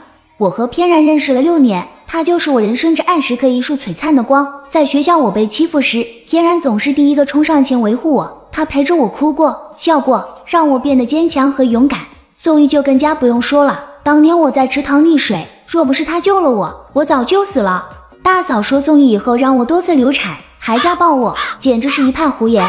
翩然，今晚我们家要开家庭会议，我让司机送你回去。叔叔阿姨，对不起，是我不好，没有劝住彤彤，以后我保证再也不会发生那样的事了。你这孩子，赶紧起来。妈，说走就走的旅行不关翩然任何事，是我强行拉着他一起去的，你们不能将责任推到翩然身上。如果你们要赶翩然离开的话，我也会跟着他一起离开。若是你们强行将我关起来，我就绝食。傅妈闻言，眼前一阵发黑。她没想到，向来乖巧听话的小女儿，叛逆起来真能将人气个半死。哎，这不就是当年的我吗？不听老人言，吃亏在眼前。今天有点晚了，先让叶翩然在家里住下。那行，翩然，你先回房休息吧。见家里人不再让叶翩然离开，傅思彤悬着的心终于放了下来。与此同时，他心里还有些小小的雀跃。以往我一直很听父母哥哥的话，从不会有百年忤逆，这是我第一次鼓起勇气违抗父母意愿，去争取自己想要的，没想到成功了。我和宋玉恋爱的事，只要我坚持的话，父母肯定也会同意的。彤彤，我先上楼了。翩然你放心，只要有我在，谁都不能将你赶走。叶翩然上楼后，傅妈和傅桑榆单独将傅思彤叫到了书房，母女俩轮番跟傅思彤说最近这段时间傅家发生的事。你二姐差点被杀妻骗保，连女儿都被人调包，你三哥交了个鬼女友，差点被吸干阳气，还有你妈我，差点患上食道癌，葬礼那天被你小姨爬你爸的床，这一件件一桩桩的事都被你大嫂算出来了。妈知道你大嫂说叶翩然是昌鬼闺蜜，你交的男朋友是家暴男，让你很难接受这个残酷的现实，但它一定是真的。思彤，爸妈不会害你，你尽快跟这2个人撇清关系。小妹，以前我就是个活生生的例子，一心想着爱情，根本不听父母的劝，觉得他们不懂我的想法，不理解我想要追求的幸福，我不顾他们的反对，毅然远嫁。刚开始嫁进萧家，我对未来生活满是憧憬，觉得只要跟我喜欢的人在一起，什么困难都能克服。可真的到了那边，离开了熟悉的家，离开了爸妈的庇护，我才慢慢发现，生活里那些琐碎的事儿，那些磕磕绊绊，远比我想象中要复杂。每当遇到委屈，遇到难处，身边连个能真正依靠倾诉的亲人都没有，可即便那样，我也只能自己独自承受，因为我还傻傻的以为萧景砚深爱着我，直到上次回家，听到大嫂心声，亲眼看到萧景砚和萧雨嫣出轨，我才相信一切都是真的。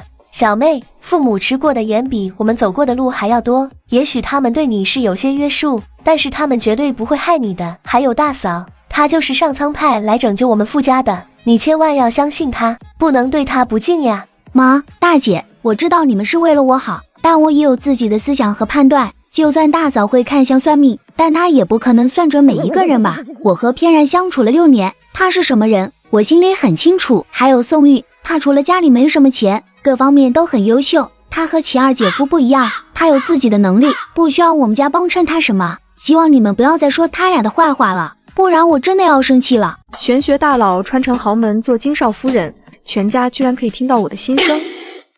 唉，幸好以后我不打算生孩子，要是生出几个恋爱脑，乳腺都要堵了。其实也不能怪思彤小妹护着昌鬼闺蜜了，毕竟昌鬼闺蜜藕吃得多，有800个心眼子。让我来看看昌鬼闺蜜平时是怎么哄骗思彤小妹的。快说快说，我们也很想知道。思彤小妹以前英语成绩不错，后来成绩下滑，竟是因为叶翩然跟她说英语老师不分青红皂白体罚她，天天在思彤小妹面前吐槽抱怨英语老师戴有色眼镜，嫌贫爱富。时间一长，思彤小妹也受了影响，因为她发现英语老师对她特别好，觉得英语老师是因为知道傅家有钱才会对他好的，他没想明白，是因为他英语成绩好才会被老师看中的啊！啊，我却是因为偏然的抱怨，对英语老师产生了偏见。还有那次英语老师体罚偏然，让偏然晕倒进了医务室。英语老师为什么不体罚别人，要体罚叶偏然？还不是因为他在校外看到叶偏然跟个小混混在一起，他说了几句就被叶偏然记恨上，到学校后不交作业，还跟英语老师顶嘴，才会被罚的。则叶偏然跟混混男友交往时，时不时在思彤小妹面前说她男友有多坏有多渣，思彤小妹劝她分手，叶偏然说提分手的话，混混男友会找她麻烦。思彤小妹还傻里傻气，将自己零花钱和名牌包包送给叶偏然，让他拿钱摆脱混混男友。叶偏然和混混男友纠缠了很久，分手的原因并不是因为思彤小妹的劝说，竟是因为竟是因为又来了，竟是因为什么？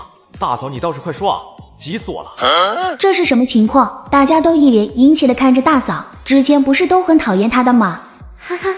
不行了，我要笑数了。叶偏然竟是因为看上了我家臭脸相公。我的老天奶，这也可以？叶偏然看出来傅思恒不喜欢原来的温霜，两人是塑料夫妻，他便有了非分之想。放假来傅家小住时，悄悄偷走了傅思恒一条内裤，每次佣人替傅思恒晾晒在阳台上的内裤，他都会盯着看许久。艾玛，这是什么特殊癖好？我的内裤脏了，等下就全扔掉，重新买新的。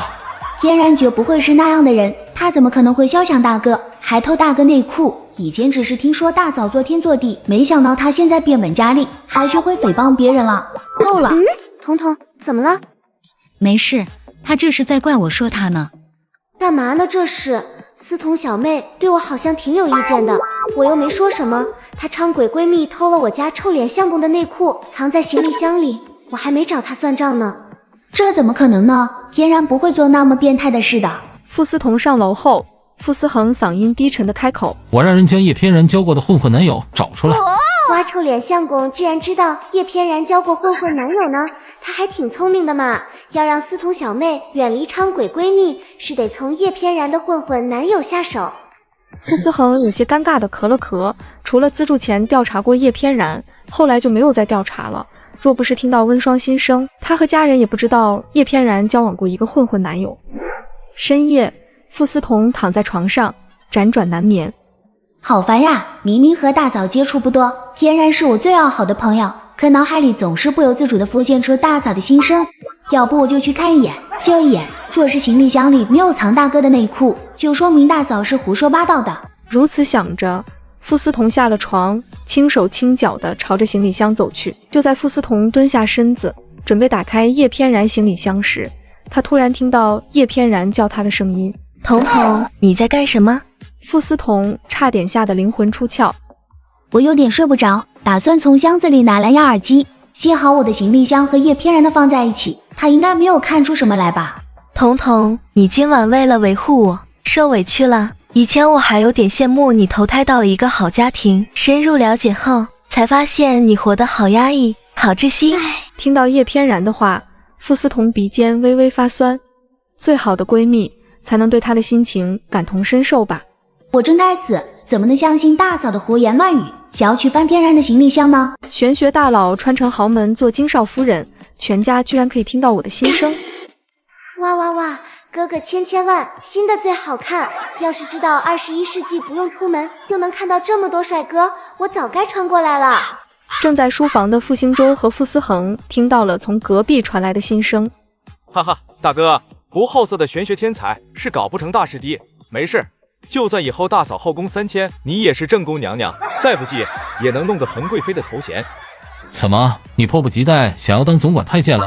大哥，我就是随口一说，你不会真要让我当小周子吧？滚，说正事。中午我们一家人去邺城大饭店吃饭，你去订间包厢。这恒贵妃，妈，让偏然跟我们一起去吃饭吧。要是偏然不去的话，我也不去了。彤彤你，小妹，你带上偏然吧。嘿嘿，傅大哥好像对我不一般，他是不是对我产生好感了？中午，傅家一行人到达邺城大饭店后，就见饭店大厅里坐着一桌杀马特小混混，他们喝了酒，正大声叫嚣着。杨彪，他怎么会来这里吃饭？嘿嘿，我懂了，原来臭脸相公让叶翩然过来一起吃饭是有原因的，真是腹黑又睿智的霸总。那个说话最大声的小混混就是叶翩然的前男友杨彪，他最近迷上了赌博，正愁着没钱，打算找叶翩然再要些钱呢。毕竟当初分手也是叶翩然拿着司彤小妹给他的钱全都给了杨彪，他才同意。他还答应杨彪，等他哪天成了霸总夫人，就将杨彪提携到傅氏集团，让他成为高管。哎，豆腐都有脑，叶翩然却没有。傅思彤听到温霜的心声，他下意识朝叶翩然看去。那个小混混不会真被大嫂说中是翩然前男友吧？哎呦，司彤小妹最后的结局竟是被家暴男抛弃后，又被人在大街上乱刀砍死的。砍死她的人正是叶翩然这位混混男友。混混男友一直记恨着司彤小妹，毕竟当初叶翩然跟她分手时说的理由是她闺蜜觉得她不好，闺蜜劝她分手，她扛不住压力，怕闺蜜得知她没分手，闺蜜家不给她资助了。傅家人内心震惊不已，傅思彤脊椎骨渗出一股寒意。不可能，这一切都只是大嫂的一面之词，我不信大嫂还有预知未来的能力。就在这时，叶翩然手机信息声响了一下，叶翩然低头看了一眼，是杨彪发来的信息。我在餐厅后门等你，我要见你一面，若是你不来，我就闯进包厢。若是我不去，他可能真会闯进来，我绝不能让傅家人看到杨彪。彤彤，我去上个洗手间。要我陪你一起去吗？不用，我自己去就好。司彤小妹，你闺蜜去见她前男友了，你要不要跟过去听听他们说了什么？大嫂，我没有偷听别人说话的不良癖好。大嫂说什么你照做就是。走，我跟你一起去。小妹，你在怕些什么？你是怕大嫂都说中了，你心里的信念与美好会崩塌是吗？再过2个月你就要去上大学了，到了大学，天南海北优秀学子聚集在一起，就不会有人再嘲笑你左耳失聪的问题了。你仔细想想，以前嘲笑你缺陷的人，是不是成绩都不如你，反倒是成绩好的没有笑话过你，对吧？等你上了好大学，都是优秀的人，说不定你就能遇到真正跟你志同道合的好朋友。你要明白一个道理，朋友与认识相处的时间长短无关，而是与真心和爱有关。傅思彤没有再说话，他被傅兴洲拉到了离后门不远的一个角落里。彪哥，我们已经分手了，我也给了你10万块，你说过不会再来打扰我的。翩然，我最近赌博输了钱，你再给我弄点钱过来，反正你那闺蜜家里有钱，你看你现在一身名牌，不了解你的还以为你也是有钱人家的千金小姐呢。彪哥，我们已经分手了，你不能再找我要钱了，更何况我手里也没有钱了。当初我不同意分手，你偏要分，你说分了也会给老子钱花的，你现在是要骗老子？分手是因为我闺蜜说你不是好人，跟你在一起没有前途。她说她大哥跟她大嫂感情不好，以后想让我做她嫂子，如果我能成为她嫂子，以后就有用不完的钱，我也可以给彪哥你找一份高管的工作。我是被闺蜜家资助的贫困生，闺蜜说的话我自然要听的，不然他们家不资助我了，我以后上学怎么办？翩然，你确定你真能成为傅氏集团的总裁夫人吗？今天傅大哥还叫我一起过来吃饭，我昨晚回到傅家，看到傅大哥和他的花瓶太太还在分房睡，傅大哥肯定会跟他的花瓶太太离婚的。等我上大学后，我就找机会跟傅大哥告白，他一定会接受我的，毕竟我年轻，长得也还不错。彪哥，你若是想以后有花不完的钱，你就不能再找我了。我闺蜜和她家人都在包厢，若是被他们发现我和你的关系，以后我就不能成为总裁夫人了。傅思彤听到叶翩然对杨彪说的那些话，她气得浑身都在发抖。那是我劝叶翩然分手，还不是因为翩然总在我面前抱怨她男朋友人品不好，我才劝她分手的嘛。她怎么可以颠倒黑白，还肖想我大哥，想要取代我大嫂的位置呢？就在傅思彤准备冲出去时，他又听到一句令他更加震惊的话：玄学大佬穿成豪门做金少夫人，全家居然可以听到我的心声。叶翩然，若是你有钱了敢甩掉老子，老子就将你当初处心积虑接近你闺蜜的真相曝光。当初她是小龙子的事，是你让我找人在你们学校传开的。你那是因为贫穷被班上几个有钱的女孩欺负，你为了讨好他们，也为了以后能有钱用，还告密你们校八路文也喜欢你闺蜜的事。你胡说！你明知那几个有钱的女孩中有一个喜欢陆文业，你那样做就是为了将矛头引到你闺蜜身上。果不其然，你闺蜜是小龙子以及校霸暗恋她的事曝光后，她就成了众矢之的。在你闺蜜最脆弱不堪的时候，你像阳光天使一样进入她黑暗的世界。这几年你从她那里捞到的好处远不止10万吧？你现在快点将手里剩下的钱拿给我！你真当我是傻子？就你这种货色，还想成为总裁夫人？你闺蜜年纪小看不亲人，但她大哥是富士集团总裁，绝不可能蠢到不要原配要你这种货色。他那种级别的男人，要什么名媛千金没有？叶翩然脸色白了又青，青了又白，他此刻想要捅死杨彪的心都有了。你凭什么说傅大哥不会喜欢我？我最大的资本就是年轻。小说里不是很多霸总都喜欢清纯大学生吗？我并不觉得自己哪里差了。再说我是傅家资助的贫困生，我能住在傅家，可以近水楼台先得月。为了摆脱杨彪的继续纠缠，叶翩然将手机里剩下的2万块全都转给了他。反正我没钱了，也可以装可怜找傅思彤那个白痴样。杨彪收了叶翩然的钱，确认他没有多余的钱后，才放他离开。离开后，叶翩然进到洗手间，平复了一下心情，整理好自己后，才回到包厢。为什么他们看我的眼神都怪怪的？他们不会还在怪我昨天和傅思彤不告而别去机场的事吧？我怎么都没想到，我本人叫做小龙子，被人孤立，竟是叶翩然处心积虑的设计。过往那些欢笑、倾诉、陪伴，居然全都是伪装。傅思彤的心好像要硬生生被什么撕开了一般，难受至极。彤彤，你怎么了？你看起来好像不太开心。傅思彤紧抿着唇瓣没有说话。傅妈见此，她想要说点什么，傅爸拉了下她，让女儿自己处理。若是她得知真相后还贪恋那份虚假的闺蜜情，脑子就真可以拿出去捐了。吃完饭，一行人回到傅家别墅。一到家，傅思彤就朝楼上跑去，叶翩然连忙跟了上去。彤彤，出什么事了吗？傅思彤没有说话，她直接打开叶翩然的行李箱。彤彤，你翻我行李箱干什么？傅思彤推开叶翩然，她朝行李箱里层翻去，果不其然，在里层翻到了一条男士内裤。看牌子和款式是大哥的。彤彤，这是我前男友的，我之前将行李箱借给了他，我没想到他内裤还在我箱子里。够了，你还要继续骗我吗？当初让苏小雅他们孤立嘲笑我的人就是你，你让我跌进深渊，又虚情假意成为我的救赎，享受着我们嫁给你的一切。明明是你自己不停在我面前说你混混男友的坏话，我身为你闺蜜，当然要建议你分手。你反过头来却当着混混男友的面说我的不是，你还肖想成为我大嫂。叶翩然，你还是人吗？我将你当成生命中最重要的人之一，可你呢，却是那个将我推进深渊的恶魔。叶翩然脸色唰的一下变得惨白如纸，嘴唇止不住颤抖。他万万没想到，他和杨彪的对话全都让傅思彤听到了。彤彤，一定是你听错了，我6年前还那么小，怎么可能有那样的心机呢？你误会我了，我平时对你怎么样，你心里还不清楚吗？傅思彤直接拿出手机，他将录音功能点开。你还要狡辩吗？叶翩然瞬间面如死灰，他身子不稳地往后退了好几步。呵，都怪我昨天答应跟你去机场，让你家人对我起了疑心，我就不该答应你去机场的。叶翩然，我和我家人待你不薄，资助你6年，你没有生出报恩之心就算了，你还要肖想不该属于你的东西，你哪来的脸？真面目已经被撕开，叶翩然也顾不上其他了。他知道傅家人肯定不会再继续资助他了，也不会再让他和傅思彤成为好闺蜜了。他索性将内心的情绪全都发泄出来。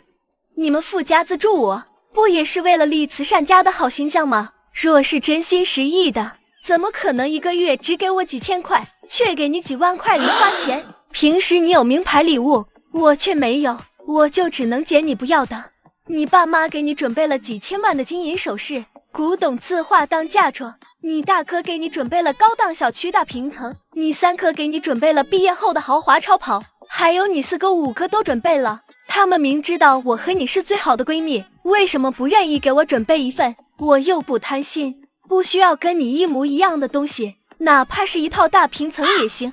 可我什么都没有，你们傅家差那点钱吗？还不是因为觉得我不配，瞧不上我吗？你们这些有钱人就是自私自利，喜欢故意显摆，若是哪天我能成为豪门主母，我就能拥有你们所拥有的一切了。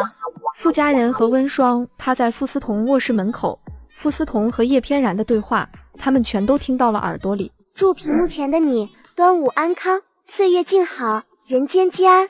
傅思彤，我是有错，可这些年你把我当丫鬟使唤，你家人瞧不起我，你就没半点错吗？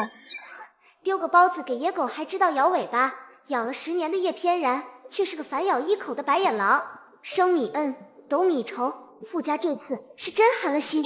贪婪的人总想要不劳而获，达不到自己的贪恋就心生怨念。知恩图报的人会将自己的路越走越宽，恩将仇报的人只会将自己的路堵死。傅家人修养好，暴脾气可忍不了。你不会直到现在还以为你没错，错的都是傅家人吧？是哦是哦，你物质虚荣，恶毒算计，忘恩负义，过河拆桥，坐享其成，还想一步登天。你拥有一身好品质，你真是做了人类想成仙，生在地上想上天。我真想啐你一口，又怕玷污了我的唾沫。长得丑可以整，但心眼坏真是治不了。你我什么我？眉目清秀你就占了前3字，没母亲教养，就是这种小人嘴脸。管家，把这白眼狼给我送回孤儿院，从此刻起取消傅家对他的一切资助。小妹，把他从你那骗走的钱奢侈品一笔一笔算清楚，我立刻找律师追回所有，一分不少。张律起诉叶翩然诈骗，金额巨大，往重了判。小妹，人生路上谁没踩过几块坏石头？叶翩然就是让你狠狠摔了一跤的那块，疼哥知道，但这疼是成长的代价。你心地纯善，光明磊落，这是他叶翩然踢10张人皮也学不来的，这次就当是吃一堑长一智了。是啊是啊，小妹别怕，天塌了有我们顶着，家永远是你的港湾。傅家人虽然都是炮灰命运，但不得不说，他们一家都还挺团结有爱的，不像别的豪门家族为了利益勾心斗角、手足相残，这种氛围我还是蛮喜欢的。七七，太好了，儿媳妇开始喜欢我们这个家的家庭氛围了，这是好的开始。1年后，就算儿媳妇没有喜欢上我们家老大，说不定也舍不得离开这个家，到时我认儿媳妇做干女儿也行啊。大嫂，叶翩然跟小妹决裂后，她以后的人生会怎么样啊？他还不上骗思彤的那些钱，会去坐几年牢。等他坐完牢出来，他会跟混混男友复合，两人经常因为钱闹矛盾。为了挣快钱，叶翩然去夜总会坐台了，但最后还是因为钱的事，他被混混男友在大街上乱刀砍死。看，原本该是思彤小妹的结局，天道好轮回，精准砸回叶翩然头上，报应从来不爽。爸妈、大哥大嫂、三哥，我想一个人静静。哎，小妹，大哥那条恒贵妃的内裤还要不？小周子我替你处理掉。小周子想去非洲挖煤了？傅桑榆没跟家人回去，那颗牵动他灵魂的小星星周甜甜，他打听到了幼儿园地址。漂亮阿姨，你的宝宝也在这里上学吗？甜甜，傅小姐接近我女儿，你有什么目的？周先生，请给我一点时间，我有非常重要的事，必须单独跟你谈。我和你无话可说，甜甜，回家。爸爸，你这样对漂亮阿姨说话，好没礼貌哦。漂亮阿姨拜拜，不要生爸爸的气哦，他就是个冰块脸。其实看着周金墨冷漠转身，傅桑榆心脏狂跳，指甲掐进掌心。站住，周静默！他豁出去了，用尽力气嘶喊：你怀里抱着的，你女儿是我生的，是我傅桑榆生的。傅桑榆，你知不知道你在说什么？你疯了？这种弥天大谎也敢编？疯？你看我像疯了吗？这是我的头发，不信，现在就带甜甜去做亲子鉴定。周静默，你敢验吗？周金墨深眸翻涌，震惊、审视，还有一丝傅桑榆看不懂的复杂。以他对他的了解，他不可能在没有依据的情况下说出这种不切实际的大话。傅桑榆，听说你跟萧景砚离婚了？周先生，你放心，我只想认女儿，对你本人没任何想法，更不会跟你争抚养权。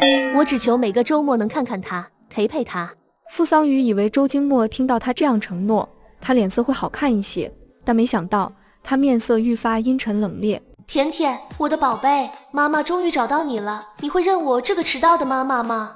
傅桑榆内心微颤，将精心准备的礼物一一拿出，限量芭比、纯金小锁、闪耀的艾纱裙、满满一箱毛绒玩偶。哇，漂亮阿姨送的礼物，甜甜都超级喜欢。甜甜的眼睛亮得像星星，但抱着玩偶的手臂却下意识地紧了紧，仿佛想起了什么不好的回忆。漂亮阿姨，你为什么对甜甜这么好呀？付桑于心提到了嗓子眼，清晰地听到自己擂鼓般的心跳，声音带着不易察觉的颤抖。甜甜，因为我才是生下你的妈妈，我才是你的妈咪。空气瞬间凝固，付桑于屏住呼吸，甜甜眨巴着黑葡萄般的大眼睛，定定地看着付桑于，几秒钟却漫长的像一个世纪。她长长的睫毛缓缓垂下，小嘴轻轻瘪了一下。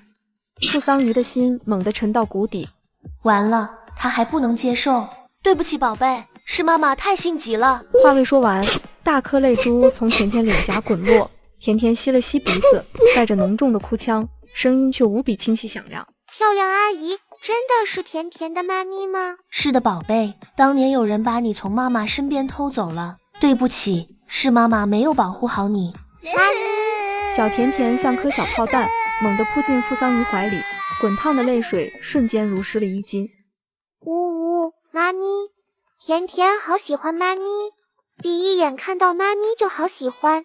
以前那个妈咪会凶我、掐我、骂我，还不许我告诉爹爹。原来因为她不是甜甜的亲妈咪。甜甜好想妈咪，甜甜怕这只是一场梦。小小的身体在她怀里剧烈的颤抖。不是梦，宝贝，这不是梦，妈咪在这里，妈咪再也不会离开甜甜了，我的宝贝，我的甜甜。妈咪，妈咪。甜甜扬起小脸，挂着泪珠却绽开最灿烂的笑容，一声声呼唤如同天籁。哎，妈妈的宝贝。付桑于珍视地亲吻女儿的脸颊。就在这时，甜甜忽然看向门口，惊喜地叫出声：爹爹，你来了。付桑于循声望去，周惊墨不知何时已静静站在门边，深邃的目光紧紧锁住相拥的母女，眼底是化不开的温柔与失而复得的悸动。看到付桑于望过来，他嘴角噙起一丝戏谑的笑，修长的手指点了点自己的脸颊。付桑于，我的吻呢？错过5年，付小姐还要我等多久？周惊墨，甜甜还在呢。哈哈哈，爹地吃醋了。羞羞。对，爹地吃醋了，怎么办？爹地妈咪快亲亲。我们班小花说了，他爹地妈咪亲亲之后，他就有弟弟啦。甜甜也想要个小弟弟。你这小家伙哪里学来的？付桑于又羞又笑。周惊墨低笑，宠溺地揉了揉甜甜的脑袋。现在的小孩都这么懂的吗？不过甜甜的愿望，爹地妈咪会努力实现的。好了，外公外婆、舅舅舅妈们都在楼下等着认他们的宝贝外孙女、小侄女呢，我们该出去了。楼下客厅，付家所有人翘首以盼，目光灼灼地望向三人。甜甜，我的乖孙孙，我是外婆呀。哇，外婆好年轻，好漂亮呀，像妈咪一样漂亮。她的小奶音瞬间融化了付妈的心。付妈激动地拿出一个精致的首饰盒，里面是一条镶着剔透粉色小宝石的定制项链。外婆的宝贝心肝，这是外婆给你的见面礼。谢谢漂亮外婆。甜甜，我是外公。外公好。甜甜叫人，又好奇地看向富爸身边气质卓然的傅思恒和明艳动人的温霜。甜甜，我是大舅舅傅思恒，欢迎回家，小公主。甜甜眼睛亮亮地看向温霜。哇，我知道，这是比电视里明星还漂亮的大舅妈。妈咪说大舅妈超级厉害，要不是大舅妈，甜甜就不能跟妈咪相认了。谢谢大舅妈。甜甜真乖，这是大舅妈送你的平安扣，保佑我们甜甜平平安安，快快乐乐。哇，好漂亮，像绿色的小月亮，甜甜好喜欢。还有我呢，甜甜，我是你最帅的三舅舅傅兴洲。傅兴洲变魔术似的掏出一个最新款的玩具，以后三舅舅带你玩遍所有好玩的，好不好？好耶，三舅舅最好啦。甜甜欢呼着接过玩具，客厅里顿时充满了他银铃般的笑声。叶翩然的事让傅思彤备受打击，他成天关在房间里不出来，也不怎么吃东西。傅妈急得不行，她让平时鬼主意最多的傅兴洲想想办法。妈，大哥出差了，我带大嫂和小妹出去玩玩，说不定她心情会变好。嘿嘿，大哥好不容易出差了，这么好的机会，正好可以带大嫂出去见见世面。18个男模的费用我全包了。行，你带好你大嫂和小妹，别带去乌烟瘴气的地方。遵命，母上大人。原本温霜要在家里睡美容觉，听到傅兴周要带她去点男模，她内心一阵欢呼。还是三弟好，知道我喜欢什么，嘿嘿，18个男模，我来了。傅兴周正要伸手朝温霜嘴巴捂去，手伸到一半，才发现自己此举不妥。大嫂没张嘴，我听到的是她的心声。我是瞒着母上大人带大嫂和小妹去点男模的，这要是让母上大人听到了，还能让我们出门吗？果不其然，几人从楼上下来时，在客厅看到了手里抱着鸡毛掸子的驸马，以及站在驸妈身后的驸爸。兔崽子，你要带你大嫂和小妹去哪？妈，我知道分寸的，只是让大嫂过过眼瘾，若她真上手，我会及时阻止的。你们要去也可以，只是你妈我也好久没有出去过了，你得带着你妈一起去。傅兴周和驸爸当场愣在原地。何婉如女士，这是当我这个老公家和稀缺了吗？就在驸爸准备出声阻止驸妈一同前去点男模时，温霜的心声传来。哈哈哈，难怪婆婆要一起去点男模，原来是昨晚跟公公闹矛盾了。儿媳妇，快别说了，私通小妹的事让婆婆心疼又上火。昨晚她失眠睡不着，将睡着了的公公从床上揪了起来。婆婆说几个孩子都遗传了公公的恋爱脑，没一个脑子正常的，她心力憔悴，当初就不该生那么多的。公公委屈地安抚婆婆情绪，婆婆一脚将她踹到床下，让她不要挨着她睡。公公只好抱着被子在地上打地铺。唉，生那么多孩子，其实也不能怪公公婆婆，实在是婆婆年轻时是易孕体质，婆婆又不喜欢公公带小雨伞，有时很小心了，还是中了标。天啦，怎么那种事儿还能看出来？我的老脸快要保不住了。后来还是公公主动去结扎，才没有生下第7胎。我真佩服我婆婆，能生这么多不省心的娃。我若是公公的话，肯定主动给婆婆送上18个男模，让婆婆开心。哈哈哈，还是儿媳妇会说话。大儿子，你怎么就出差了呢？爸，你放心，我会看好妈、大嫂还有小妹的。造孽啊！看来以后我要多保养了。50岁不到就被老婆嫌弃了。傅兴周当司机，开车带着3个女人前往男模众多的白马会所。温霜穿过来后，还是第一次来到这种场所。天哪，这么多帅帅的小郎君，我眼睛都快要看不过来了。不行不行，克制住啊！我现在还是已婚状态，不能做小黄人啊！不，我跟臭脸相公只是塑料夫妻，我黄一点肿了。驸妈默默点头，这不比家里的死老头香吗？天天对着这些小帅哥，真是快活似神仙。就在这时，驸妈看到了几位熟识的豪门太太。那不是汪太太吗？几年前她老公因意外过世，葬礼上她吞安眠药，想要陪她一起离开，后来被她女儿拉住，才救回一命。没想到她现在看开了，也出来找男模了。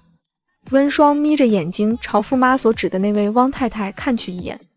那位汪太太不是什么好东西，她压根不爱她老公，就盼着她早点过世呢。难不成汪太太丈夫的死不是意外？汪太太和她的拉丁舞老师偷情，被她老公发现了，于是两人一不做二不休，合伙将她老公推下了楼。后来汪太太为了将拉丁舞老师留在身边，将他介绍给了她女儿。如今那位拉丁舞老师成了她女婿，两人还时不时偷情呢。这么炸裂的吗？汪太太的女儿和丈夫真是无辜又可怜呢。不过汪太太女儿也不傻，她答应结婚是因为对父亲的死有所怀疑。她现在已经掌握了证据，很快就会曝光汪太太的恶劣行径了。还好不像我家女儿那般恋爱脑。儿媳妇，你看那个头发又长又卷还乌黑茂密的女人，她是何太太，平时跟我一起打牌时总嘲笑我头发没她的多。儿媳妇，你有什么方法能让我头发长多一点吗？妈，她那头发是假的，那位何太太戴的难道不是假发吗？她头顶有赖子，为了遮丑，她一直都戴假发，就连晚上睡觉都戴着，生怕被她老公发现。啊，何太太的头发竟然是假发，未免也太逼真了吧，看着不像假的呢。那是因为他用尸油护发，也不知道那位何太太在哪里寻的邪术，一边念口诀，一边将尸油抹到头发上，头发看上去就跟真的一样。婆婆，你千万别学何太太，用邪术是会折寿的。放心放心，妈绝不会做那种事的。婆婆，头发的生长与气血、肝肾皆有关，等我有空会研究一种养发膏，以天然的中药材为原料，用古法炮制，让你也拥有一头乌黑浓密又健康的秀发。儿媳妇，妈可真是太喜欢你了，今晚你只管野性消费，一切都由妈来买单。哈哈哈，我婆婆这人能处，有事她真上，我也好喜欢她呀。傅思恒在京都出差，忙完工作，他给温双打电话、打视频，结果他手机关机。傅思恒又给傅兴洲、傅妈打电话、打视频，结果还是关机，就连傅思彤的手机都关了机。傅桑榆倒是没关机，但一直没人接。关机的关机，不接电话的不接电话，这种现象从未出现过，不会是出什么事了吧？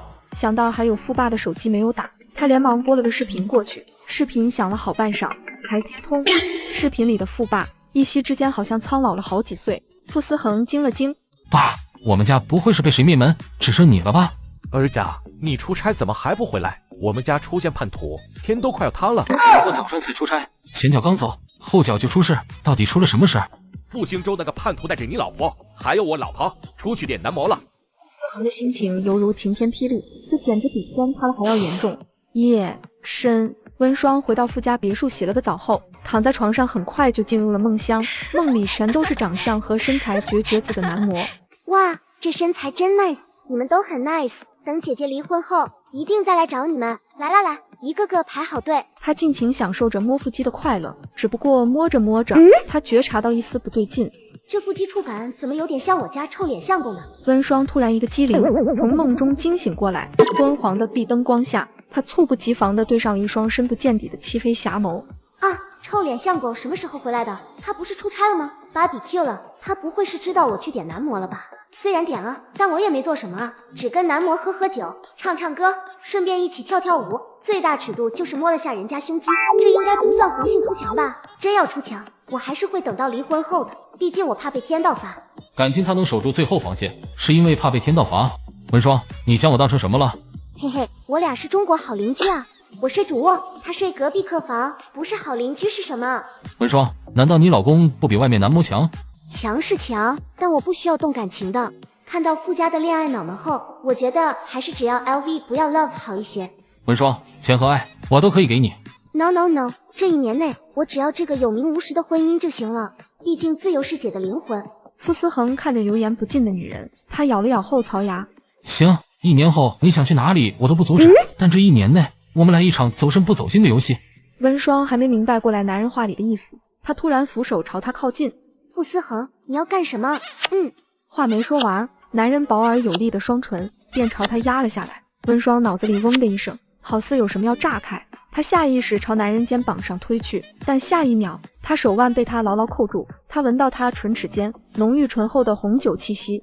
他回来后还喝了酒，不知是不是他出去点男模真将他气到了。他吻向他的力道里带着一丝偏执的疯狂与怒气。就在他要深入吻进去时，回过神来的温双猛地挣脱他大掌，然后长腿一抬朝他踹去一脚。他力气大，傅思恒直接被他踹到了床底下，疼痛让傅思恒清醒了几分。他接到傅爸电话，马不停蹄赶回来后，好几次想要推开主卧门，但没能鼓起勇气，还是往喉咙里灌了不少酒后才推门进来的。结果一进来就听到他一语泡男模，还将他当成男模，色眯眯的上下其手。老娘的初吻没了，好想给这家伙赏一丈红，还想将他的头拧下来当板凳坐。从地上爬起来后，他迅速朝外走去，生怕走晚一步脑袋不好。等温双回过神想要找傅思恒算账时，他已经离开了主卧。好家伙，算他识相跑得快。傅兴洲的房门被一股巨力狠狠踹开。大哥饶命，小周子错了，小周子保证再也不带大嫂去点男模了。傅兴洲的惨叫堪比杀猪。翌日，温双下楼吃早餐，餐厅里气氛低压的能拧出水。他偷瞄一眼主位上浑身散发着生人勿近气息的傅思恒，啧，他还挺会装啊，夺了老娘初吻装的跟个没事人似的，以后干脆改名叫死装哥算了。下回再去点男模，就不止夺走初吻那么简单了。他说什么虎狼之词？不怕我敲爆他狗头吗？鼻青脸肿的傅兴洲挪过来，哭丧着脸：大嫂，我昨晚快被韩贵妃锤爆了，是一成小周子了。三弟，你受委屈了，贴上这个很快就不疼了。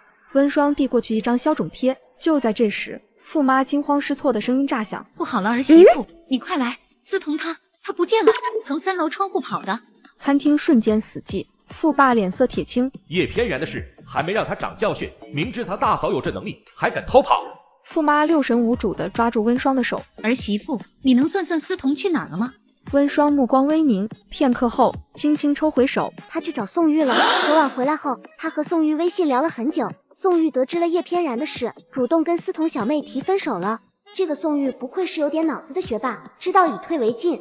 他跟思彤小妹说，他俩的感情肯定不会被傅家人认可，与其长痛不如短痛。虽然他很在乎思彤小妹，但不忍心看到她在他和家人之间进行抉择。思彤小妹听到分手，心里更加难受了。原本闺蜜的伤害她还没平复，现在男朋友又提分手，但她是个被动的人，不可能再去主动求复合。可天没亮时，宋玉妈妈发了封宋玉写的遗书过来。宋玉遗书上说自己有严重的抑郁症，活得太累，想要解脱。思彤小妹看到遗书，整个人都崩溃了。这宋玉就是个心机 boy。傅妈气得浑身发抖，她太了解思彤了，那孩子心软的要命，别人3分好，她恨不得掏10分。宋玉前妻的温柔体贴让她第一次感受到被无条件珍视，现在她再次抓住温霜，近乎哀求：“儿媳妇，你看思彤还有救吗？”婆婆，思彤小妹是你女儿，她的事情你自己拿主意，不是我不救，是好言难劝该死的鬼。我这生命线可经不起圣母心折腾。昨晚在会所就警告过她，宋玉不是良配，她非不听，本该奋斗的年纪，非要溺死在爱情里，那已经不是恋爱脑了，是没大脑。爸妈，这次不能欣然，停掉傅思彤所有生活费银行卡，他要私奔，让他去。妈放心，我会派人盯着。宋玉敢动他一根指头，我让他付出100倍的代价。听老大的。傅思恒目光扫过全家，带着不容置疑的威严。从现在起，谁也不许给傅思彤打电话，他打来一律不接，让他清楚傅家的态度。哇哇哇！看样子傅家脑子最清醒的，莫过于臭脸相公了。他认真起来的样子，好像还蛮有魅力的呢。天台顶楼，冷风呼啸。宋玉，傅思彤脸色惨白，死死将坐在边缘的宋玉拽下来。你干什么呀？你走了，阿姨和哥哥怎么办？宋玉脸色苍白如纸，眼神暗淡无光，痛苦地揉着太阳穴。彤彤，我觉得自己就是个彻头彻尾的失败者。怎么会？你那么优秀上进，是很多人的榜样。可我家庭给不了你未来。对于我们这个年纪来说，你已经很优秀了，你不要妄自菲薄。我相信以后通过自己的努力，会有一番成就的。彤彤，叶翩然那样对你，我绝不会，你信我吗？我信。如果你家里坚决反对，你会动摇吗？宋玉盯着他的眼睛，仿佛抓住最后一根稻草。我不会。傅思彤回答的斩钉截铁。夜幕降临，傅思彤忐忑的开机，预想中的无数未接来电和轰炸信息空空如也，他心慌的刷新，依旧死寂。叮，一条冰冷的银行短信弹出：尊敬的用户，您尾号6778的银行卡因账户管理原因已被暂时停用。前所未有的恐慌和失落瞬间淹没了他。家里知道了，他们不仅不找他，还停了他的卡，他们彻底放弃他了。巨大的恐慌让他想立刻联系妈妈。宋玉，我得回去了，他们从没这样过，一定气坏了，对我失望透了。好，等我换件衣服送你。宋玉眉头微蹙，刚迈出一步，身体突然一个踉跄，痛苦地捂着头。头很。话音未落，砰一声闷响，他直挺挺地栽倒在地。宋玉，你怎么了？你的手臂。宋玉手臂上布满了淤青，而淤青之间还有一个个密密麻麻的针眼，看上去触目惊心。出什么事了，宋玉？没事，彤彤你别担心，我先送你回去。你不说清楚，我便不回去。阿姨，宋玉的手臂到底怎么回事？彤彤，阿玉他……妈，别说。彤彤，阿玉他大哥生了重病，需要换肾。阿玉手臂上的伤是他去医院抽血抽的，第一家医院结果出来说配型不成功，阿玉又去了另外几家，结果都说不匹配。阿玉从小就跟他大哥感情好，他不忍心看到他大哥被病痛折磨致死。这孩子从小就心地善良，他爸以前家暴我离家出走后，一直杳无音信。这些年我们家多亏了阿玉写代码赚钱，条件才有所改善。阿玉他大哥血型特殊，除了阿玉，我们真不知道要去找谁了。妈，你跟彤彤说这些干什么？宋玉，你们家出了这么大的事，为什么不告诉我？前几天我还拉着你一起去旅行，你竟然都不拒绝。彤彤，我不想让你失望，在我心里你是最重要的。阿姨，宋玉哥哥是什么血型？ RH 熊猫血，这种血型太稀有了，想要找到适合的肾源实在是太难了。阿玉他大哥也是个苦命的孩子。我如果当年大哥不是为了救我，也不会脑部受伤成为一个智力有问题的人。是我没用，连自己大哥都救不了。傅思彤知道宋玉大哥智力有问题，听说以前他爸爸家暴他妈妈，宋玉护着他妈妈时，他爸爸将一个很大的柜子踢倒，柜子撞向宋玉和他妈妈的一瞬，宋玉大哥护住了他们，柜子一脚恰好撞到宋玉大哥的脑袋。我也是熊猫血，要不我去医院做个检测，看配型符不符合吧。不行，彤彤你身娇体贵，不能受那种苦。若配型成功，你会少掉一个肾，我绝不允许你受那个苦。彤彤，你说的是真的吗？若是你愿意，阿姨真的不知该怎么谢你了。我会继续替大哥寻找适合的肾源，绝不能用彤彤的。医生说你大哥再拖下去，很可能就会没命了。不过你说的对，就算你大哥有个3长2短，也不能伤害到彤彤。傅思彤看着痛苦不堪的宋玉和宋母，他心里五味杂陈。我小时候溺水，差点淹死，是宋玉救了我，我欠宋玉一条命，只是一个肾，若配型成功，我捐出去一个，还有一个死不了的。彤彤，你怎么这么傻？捐肾对身体伤害大，我不能眼睁睁看着你为了我大哥去冒这个险。若是你因为这个身体垮掉，我永远也不会原谅自己。更何况你家人知道后也不会同意的。我不能那么自私，让你为了我大哥搭上你的后半生。我爸妈已经对我彻底失望了，他们以后应该不会再管我了。宋玉，我不想欠你什么，你救我一命，我还你一个肾，我并没有亏，不是吗？你真是个傻丫头。彤彤，若是你家里人不让你回去了，你就住在阿姨家，阿姨早就认定你是我们家阿玉的媳妇了，以后阿姨会好好对你的。阿玉能挣钱，你上大学的费用全都包在阿玉身上。2天后，傅妈在家里等了2天，没有等到傅思彤打电话，也没有等到他主动回来。你派去盯着思彤的人有没有跟你汇报他最新的消息？傅思彤去医院抽血做了配型，他要为宋玉大哥捐肾。听到傅妈像是被一道惊雷击中，双眼瞪大，紧接着白眼一翻，整个人直挺挺往后倒去。温双见傅妈晕过去了，他赶紧过来掐她人中，接着给她喂了粒速效就心完。不一会儿，傅妈缓缓睁开眼睛。还好我准备了速效救心丸，我就知道婆婆迟早有天要被气晕过去的。这几天我都没开天眼去看思彤小妹的情况，怕的就是给自己气出子宫肌瘤、乳腺结节。儿媳妇，你不开天眼去看傅思彤的情况是对的，那个臭丫头真是气死人不偿命啊！老大，傅思彤要捐肾，难道我们就真同意她做那种傻事？这样看来，那个宋玉接近傅思彤就是为了她的肾啊！没想到宋玉小小年纪跟叶翩然一样有心机，傅思彤身边出现的都是些什么牛鬼蛇神啊！傅思恒刚要说点什么，他手机铃声忽然响起。傅思彤抽血的配型结果出来了，配型成功，他的肾可以捐给宋玉大哥。至于傅思彤，他喜欢当总统，就让他继续当着呗。至于以后结婚，我怎么可能娶一个少了颗肾的女人？彤彤，我没想到配型技能成功，可我还是不建议你捐肾，毕竟是有风险的。若是你有个万一，我这辈子都无法原谅自己。我知道你善良，知恩图报，当年小时候我救你的事，你真的不要放在心上。我欠我大哥的，让我自己来偿还。阿玉，你大哥的血型，找个能配型成功的不容易。彤彤跟我没有缘分，他想要为你大哥献出一份他的心意，你何必总是拒绝？现在医学技术发达，手术肯定不会出什么问题的。等彤彤做完手术，妈妈一定会好好照顾她的。傅思彤抬起长睫看向宋玉，不知想到什么，他从包里拿出一个精致的盒子，里面是一块价值6位数的男士机械腕表。宋玉，马上就是你的生日了，我给你大哥捐完肾，可能还在养身体，没法陪你一起过生日，这是我提前送你的生日礼物。彤彤，你能主动帮我大哥捐肾，已经是对我最好的生日礼物了，我这辈子都欠你的，你无需再给我送礼物了。傅思彤直接拿出腕表，他拉起宋玉的手，将腕表戴到了他手上。彤彤，你爸妈已经停了你的银行卡，你哪来的钱？这块表是我提前1个月订好的，早就付了钱。彤彤，你对我太好了，你放心，这辈子我都不会辜负你的。我等会再去看你大哥，我先去买点水果。我陪你一起去。不用了，你先去你大哥病房，我买完水果就会过来的。宋母朝宋玉使了个眼色，示意他别去。傅思彤平时吃的都是进口水果，他买的水果很贵，宋玉跟过去的话，肯定要主动帮他付钱。彤彤，以后都是一家人了，你也别买太多。好。傅思彤看到宋玉和宋母进到病房后，他下了楼。傅思彤没有去水果店，而是到了医院旁边的咖啡店。大妈、大哥、大嫂、二姐、三哥，没有人理会傅思彤。温双忍不住朝傅思彤看去一眼，这几天他都没有去看傅思彤的情况。这会儿他有些好奇傅思彤为什么会主动过来找他们。我还以为大热天已经将思彤小妹的恋爱脑彻底烧坏了，没想到她还没有蠢到无药可救的地步啊！这样才对嘛，年纪轻轻的，长得漂亮，家世又好，爸妈哥哥姐姐都宠爱，干嘛要没苦硬吃，活生生挨一刀嘎腰子。傅妈听到温双心声，她满是黑人问号脸，想到傅思彤偷偷跑出去，还抽血做配型，傅妈心里极为不快。老大，你打的什么主意？有人想要掏心掏肺掏肾为他人付出，你还将我们拉到这里跟他见什么面？你是又要将你妈气晕过去吗？妈，对不起，我知道我自己的行为让你们伤心生气了。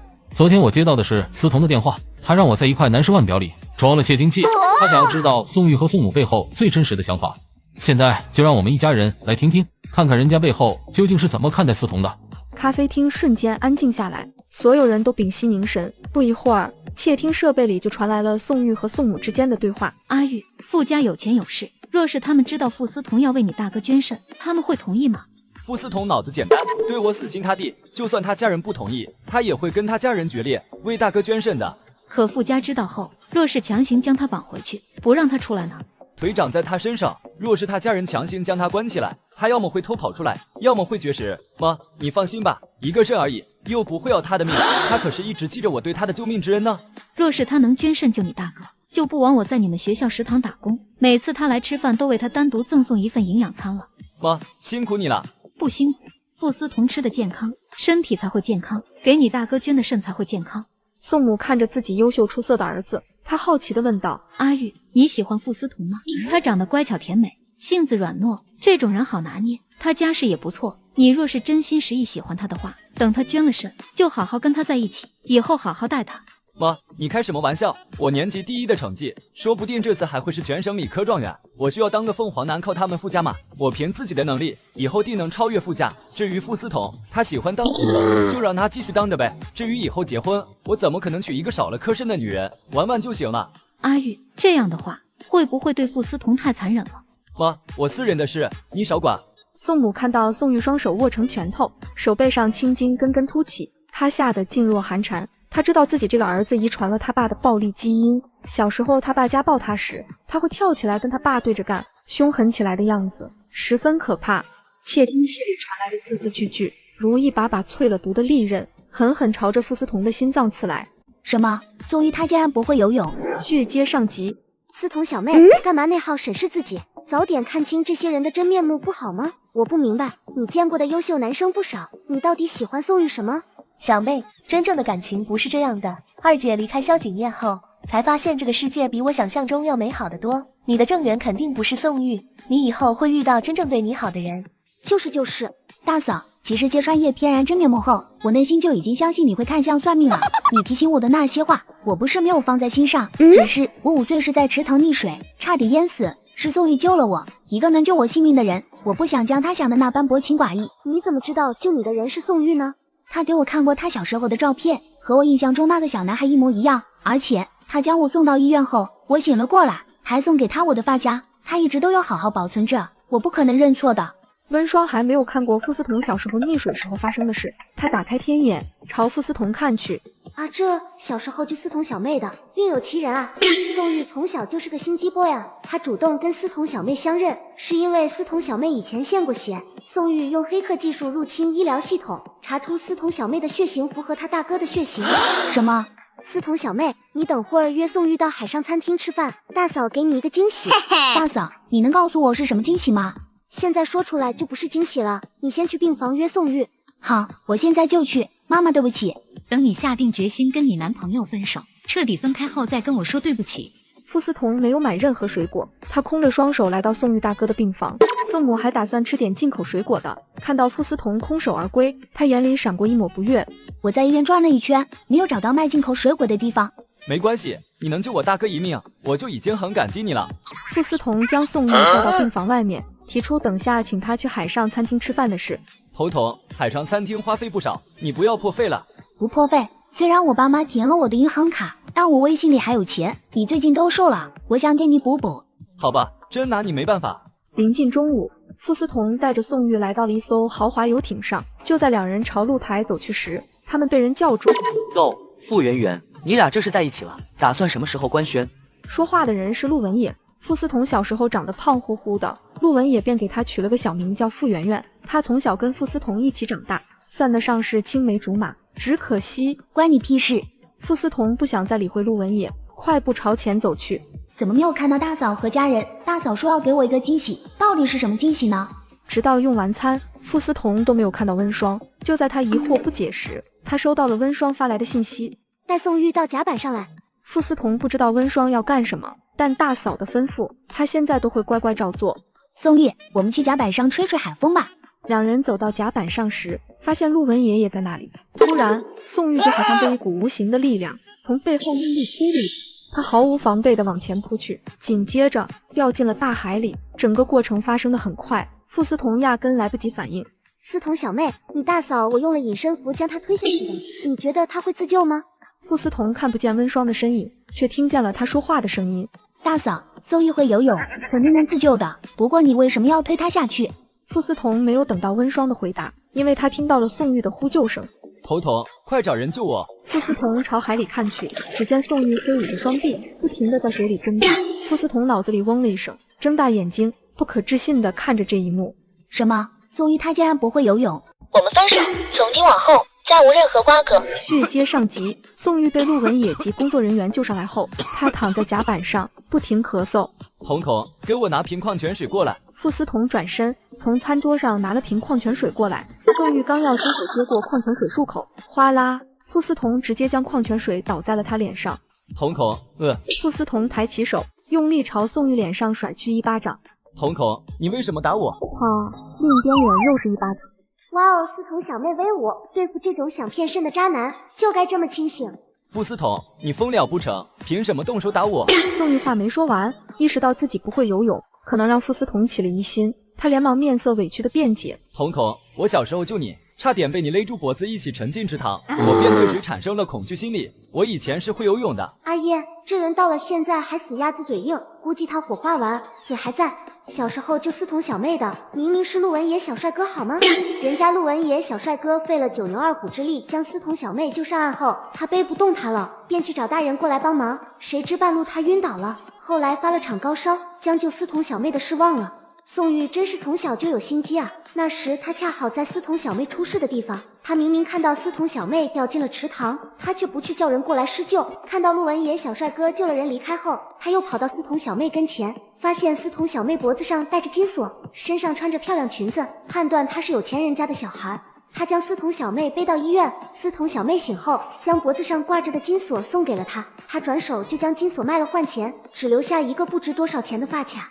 冒领了陆文野小帅哥救思彤小妹的功劳后，还时不时在思彤小妹面前说陆文野的坏话，这人不仅嘴硬嘴贱，心也是坏坏的。傅思彤听到温霜的心声，他身子狠狠一颤，整个人震惊不已。他抬起长睫，朝站在一边正在擦拭湿漉漉头发的陆文野看去一眼。看什么？是不是觉得我傻逼，连你男朋友都救？我他妈也觉得自己是24K 纯金傻子。傅思彤看着桀骜不驯的大男孩，他眼眶渐渐湿润，泪水在眼中打转，内心五味杂陈。他怎么都没有想到，自己最讨厌的陆文野，竟是当年真正救他的那个小男孩。他真后悔自己有眼无珠，没有早点识破宋玉虚伪狠毒的假象，后悔没有早点发现陆文野这份隐藏在岁月深处的恩情。如果没有大嫂，他将会走向失去一颗肾、流产无数次，最终被人乱刀砍死在大街上的悲惨结局。彤彤，你不相信我了吗？如果连你也不信我了，我活着还有什么意思？宋玉，你还要装到什么时候？当年救我的人并不是你。彤彤，你听我说，我不是故意骗你的，我相信你喜欢上我，并不是因为当年的恩情，对吗？你是觉得我本人优秀，符合你的理想型，才会跟我在一起的。我们不要因为恩情那件小事生分了，我保证以后会对你好。闭嘴吧，渣男！再说我早饭都要吐出来了。小事，我的命是小事，你处心积虑的欺骗是小事。宋玉，收起你这套令人作呕的表演。我们分手，从今往后再无任何瓜葛。话音刚落，两道高大挺拔的身影带着破人的低气压疾步而来，是傅思恒和傅兴洲。敢欺负我妹妹！傅兴洲二话不说，冲上去对着宋玉就是顿胖揍。惨叫声响彻甲板，傅兴洲下手急吼，肩挑痛处，拳拳到肉。医院病房里，宋母看着病床上儿子肿得面目全非的脸，吓得魂飞魄散。阿玉，你不是和傅思彤出去吃饭了吗？怎么会受伤变成这样？傅思彤跟我提分手了。怎么可能？他不是被你迷得神魂颠倒，为了你连家里人都能闹翻，非你不可的吗？他知道当年那件事，知道救他的不是我。他没想到傅思彤喜欢他，仅仅是因为当年恩情那层滤镜，他还以为是自身的优秀，将他迷得神魂颠倒。若是他知道当年救他的是陆文野，他岂不是会喜欢上陆文野那个只有家世好过我的学渣校霸？妈，我马上就会有一次翻盘的机会，傅家敢这样对我，总有一天我会让他们身败名裂的。为了能多做几道题，我时常在学校路灯下学习到深夜。接上集，转眼高考分数揭晓，傅思彤考了586分，虽然不是特别高的分数，但也在他正常发挥的范围之内。宋玉理科全省第一，是叶城这届的理科状元。傅思彤为了感谢温双，他特意到商场买了一款精致的钻石项链送给温双。大嫂，这是我送给你的礼物，希望大嫂能喜欢。温双看到傅思彤递来的昂贵的项链，她惊了惊。思彤小妹为了买这条项链，竟将她的存钱灌砸了，里面是她存了18年的压岁钱，承载着她从小到大的点点滴滴，是她快乐与期待的小宝库啊！她竟然全都花在了我身上。大嫂，一条项链还不足以表达我对你的谢意，以后等我大学便能挣钱了，我还要带大嫂环游世界。既然是思彤小妹的心意，大嫂就收下了，以后你要保持清醒，别再没苦硬吃了。我一定会的。这时傅思彤的手机疯狂震动起来，他低头一看校友群，脸色骤变。大嫂，不好了！刚刚叶城电视台播报了一则新闻，理科状元宋玉即将接受电视台记者温乐瑶的直播采访。气死了！当初温乐瑶和大嫂同一时间进入叶城电视台新闻部当记者，大嫂只工作1个月就被停职了，肯定是温乐瑶搞的鬼。原主温双原以为自己和温乐瑶是一卵双胞胎，因温乐瑶患罕见血液病，需要特殊血型匹配，原主从小就成了她的活血库。温乐瑶处处争抢关爱物品，甚至不惜自伤栽赃原主。8岁时，原主因此被父母送到乡下，只在需要抽血时才被想起。18岁考上大学才被接回。原主一直不解自己为何被轻视，直到1年前温乐瑶病愈，她才得知自己竟是温家捡来的孤女。此后她性情大变，开始抢夺温乐瑶最在乎的东西，嫁给傅思恒。她设计拍下床照，以死相逼迫使傅思恒娶了她。温双穿过来后忙于积攒功德，忽略了原主的事业。原主是新闻专业，在叶城电视台工作，转正后采访一位华尔街金融老总时，被其夫人当小三长乖，这竟是温乐瑶发邮件造谣所致。温双找温乐瑶算账，反被温乐瑶用开水烫伤手臂自残栽赃。温家人以此施压电视台，要求开除温双。温双打开手机，直播采访已经开始了。为了能多做几道题，我时常在学校路灯下学习到深夜。冬天的风像刀子一样刮在我脸上，虽然很冷很冷，但我告诉自己不能放弃。家里条件不好，没有多余的钱给我买辅导作业，我就借同学用过的，一题一题的琢磨。说到这里时，宋玉微微低下头，眼中泛起泪花，声音有些控制不住的哽咽。看直播的网友沸腾了。宋学霸太不容易了，寒门出贵子，这才是励志典范。乐瑶小姐姐真是人美心善，她听到宋学霸的经历都快哭出来了，强忍着小珍珠的样子，真是令人心疼。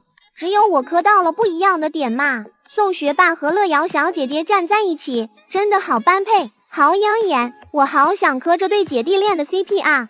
温乐瑶趁热打铁，继续追问一些细节，又向观众展示了病房里生重病的宋玉大哥，呼吁爱心人士来医院献血配型，挽救这位理科状元的大哥。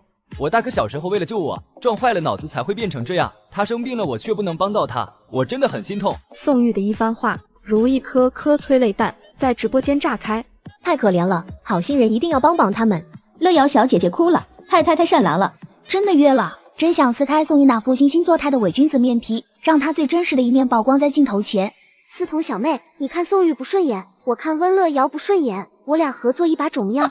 大嫂，怎么合作？你说，我上刀山下火海都行。嘿嘿，没那么严重，走，我们去趟医院。到达医院后，两人迅速换上提前准备好的护士服，戴上口罩。温双拿出一张变声符递给傅思彤，贴上，等会儿宋玉就无法再听出你的声音了。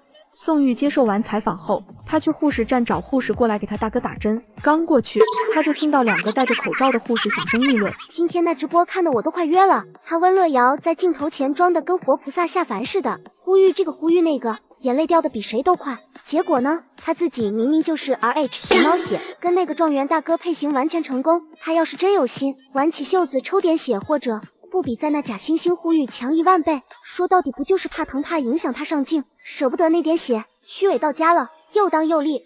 就是，还天天营销人美心善正能量，我呸！看着就恶心。快走快走，别在这说了，万一被人听见。宋玉遭雷击僵住，他本是急着找护士，却听到了颠覆一切的话。RH 阴性，配型成功。温乐瑶字字毒针扎进脑海。直播里温乐瑶的眼泪和呼吁瞬间变成虚伪的表演，滔天怒火焚尽感激，冰冷算计爬上脸庞，他拳头攥得死白，眼神阴鸷如毒蛇，死死盯着护士消失的方向，牙缝里挤出刻骨寒意。温乐瑶，原来你自己就是现成的活血库啊，装的可真像啊！女人只因请男人吃了顿饭，就答应男人捐出自己的一颗肾。接上集，采访引爆热搜第一。温乐瑶看着自己和寒门状元宋玉的名字高悬榜首，心花怒放。她主动邀约宋玉共进晚餐。吃饭时，温乐瑶提了自己资助宋玉的计划，前提条件是宋玉只能让她进行独家专访。资助他上大学，多好的噱头啊！他不仅成绩顶尖，模样出众，简直是完美的炒作工具人。宋玉沉默应允，温乐瑶唇角笑意更深。嘿嘿，他果然单纯好拿捏。餐毕，温乐瑶买完单走向门外，一阵突如其来的眩晕袭来，失去意识前，仿佛跌入一双修长却冰冷的手臂。再睁眼，刺骨的寒意和黑暗瞬间包裹。温乐瑶惊恐地发现手脚被缚，更可怕的是全身赤果。这是哪里？呀！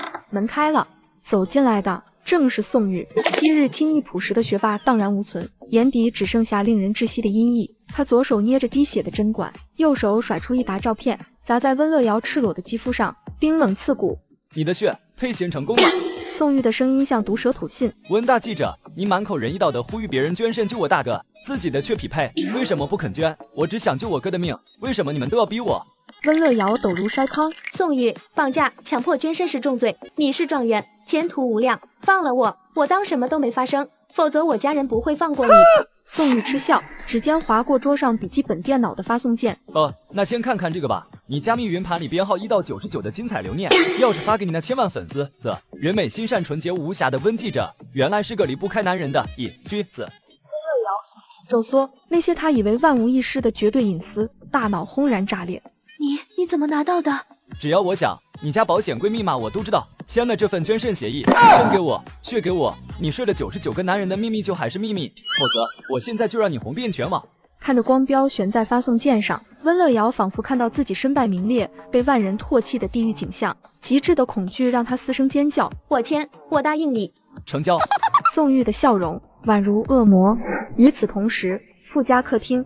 1年前，瑞创游戏公司有款游戏爆火，是瑞创老板请宋玉做黑客，入侵了一个小团队的电脑，窃取了他们的游戏方案。我最近找到了那个小团队，经过无数次数据筛查、代码对比，成功锁定了宋玉租在郊外出租屋的 IP 地址。只要我将证据提交上去，宋玉就将面临牢狱之灾。哇，臭脸相公挺厉害的嘞，我还以为他轻易放过宋玉了，没想到他闷声干大事，不愧是宠妹狂魔。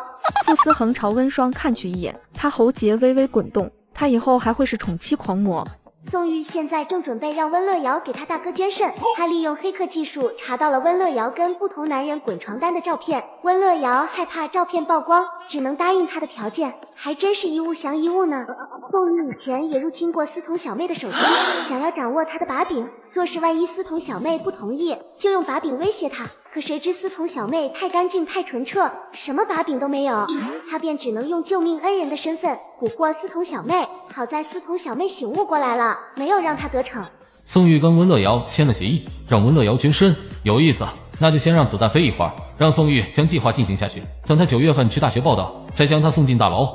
温双，你来下我书房。温双跟着傅思恒到了2楼书房。我在国安街给你买了3间门面，打算给你弄一个算命堂。桑榆懂装修设计，他说免费为你出设计稿，你看看你喜欢什么风格，到时跟桑榆说一声就行。我勒个豆，臭脸相公，这是要拿钱搞定我吗？不要啊！再这样下去，我会经不起诱惑的。